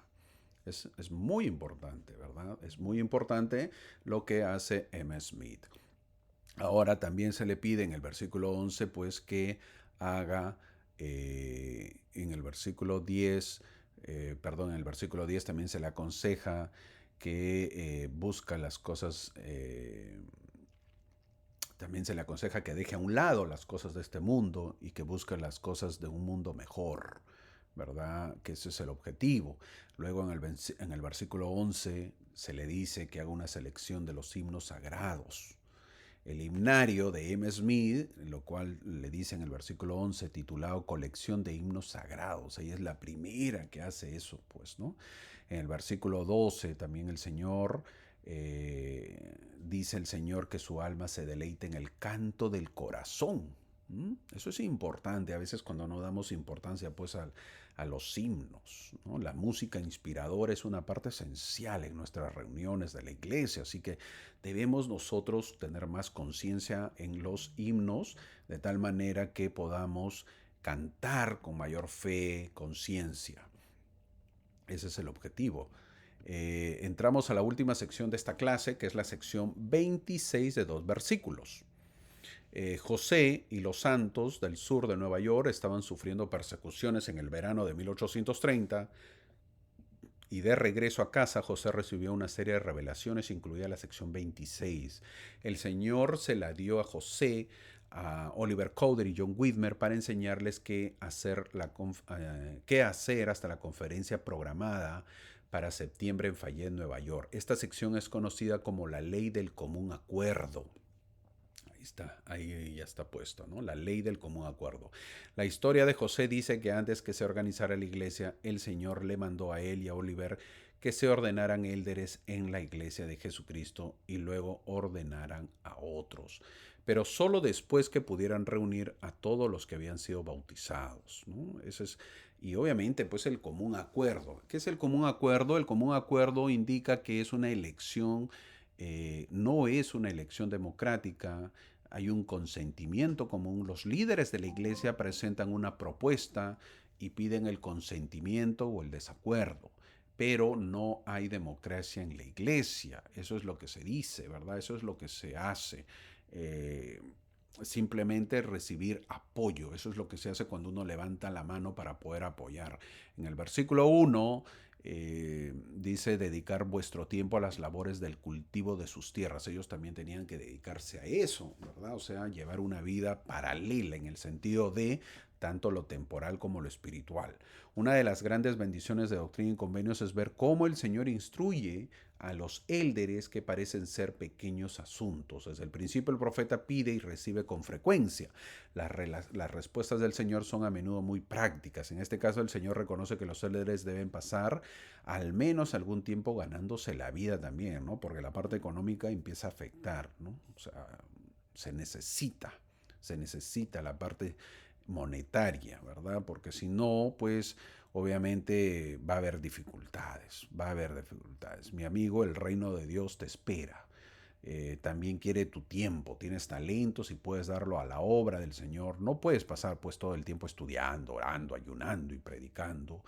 Tampoco seamos extremistas, siempre seamos prácticos, a veces solo tenemos que ganarnos la vida y servir en la iglesia. Hacer una balanza, ¿verdad? De ambas cosas. Son tres actividades que tenemos que hacer, dice el versículo 1, en las cuales son estudiar las escrituras, predicar y confirmar las labores cotidianas. Ese es el equilibrio, pues, de la vida, ¿no? El equilibrio de la vida que tenemos que nosotros tener. En el versículo 2 se dice que todas las cosas se harán de común acuerdo en la iglesia. Todo será de común acuerdo. Eh, Ese es el objetivo, mi amigo, que todo sea de común acuerdo. Una persona debe ser muy cuidadosa al emitir un voto en contra de una autoridad. ¿Por qué? Porque no nos guiamos a través de la democracia, no elegimos o elegimos que no sea esa persona el líder, sino al contrario, todos levantamos una mano. Cuando se nos pide levantar la mano para sostener al liderismo, es para sostenerlo, apoyarlo, que eso es lo que se desea. Así termina esta sección 26, estas hermosas secciones. Espero que te hayan agradado, hayas aprendido un poquito. Hemos visto varias partes de esta historia, tanto de la vida de M. Smith, tanto cómo empieza la iglesia, las persecuciones que tiene José Smith. Y esto pues nos anima y uno recalca su fe de que estas cosas son verdaderas. Los pioneros pasaron muchas dificultades, mi amigo. Tanto Oliver Cowdery, M. Smith, José Smith y todos ellos. Nosotros vivimos en un mundo diferente. En este año 2025 nosotros no vivimos de esa manera. Quizás la iglesia lo dejamos de lado. Y si nos dedicamos a predicar un poquito el Evangelio, no hay maltrato, no nos pegan, no nos golpean, no nos encarcelan. Y eso nos permite a nosotros, no es que no lo valoremos, debemos valorarlo más y seguir predicando y seguir exhortando a las demás personas que conozcan este Evangelio que es verdadero. Yo estoy agradecido a estos pioneros que nos permitieron, gracias a ellos nos han permitido a nosotros conocer y aumentar nuestra fe. Que tengas una bonita semana, mi amigo. Te espero la próxima semana para conocer un poco más de estas historias de fe, para conocer un poco más de Doctrina y Convenios. Gracias por acompañarme. Muchas gracias.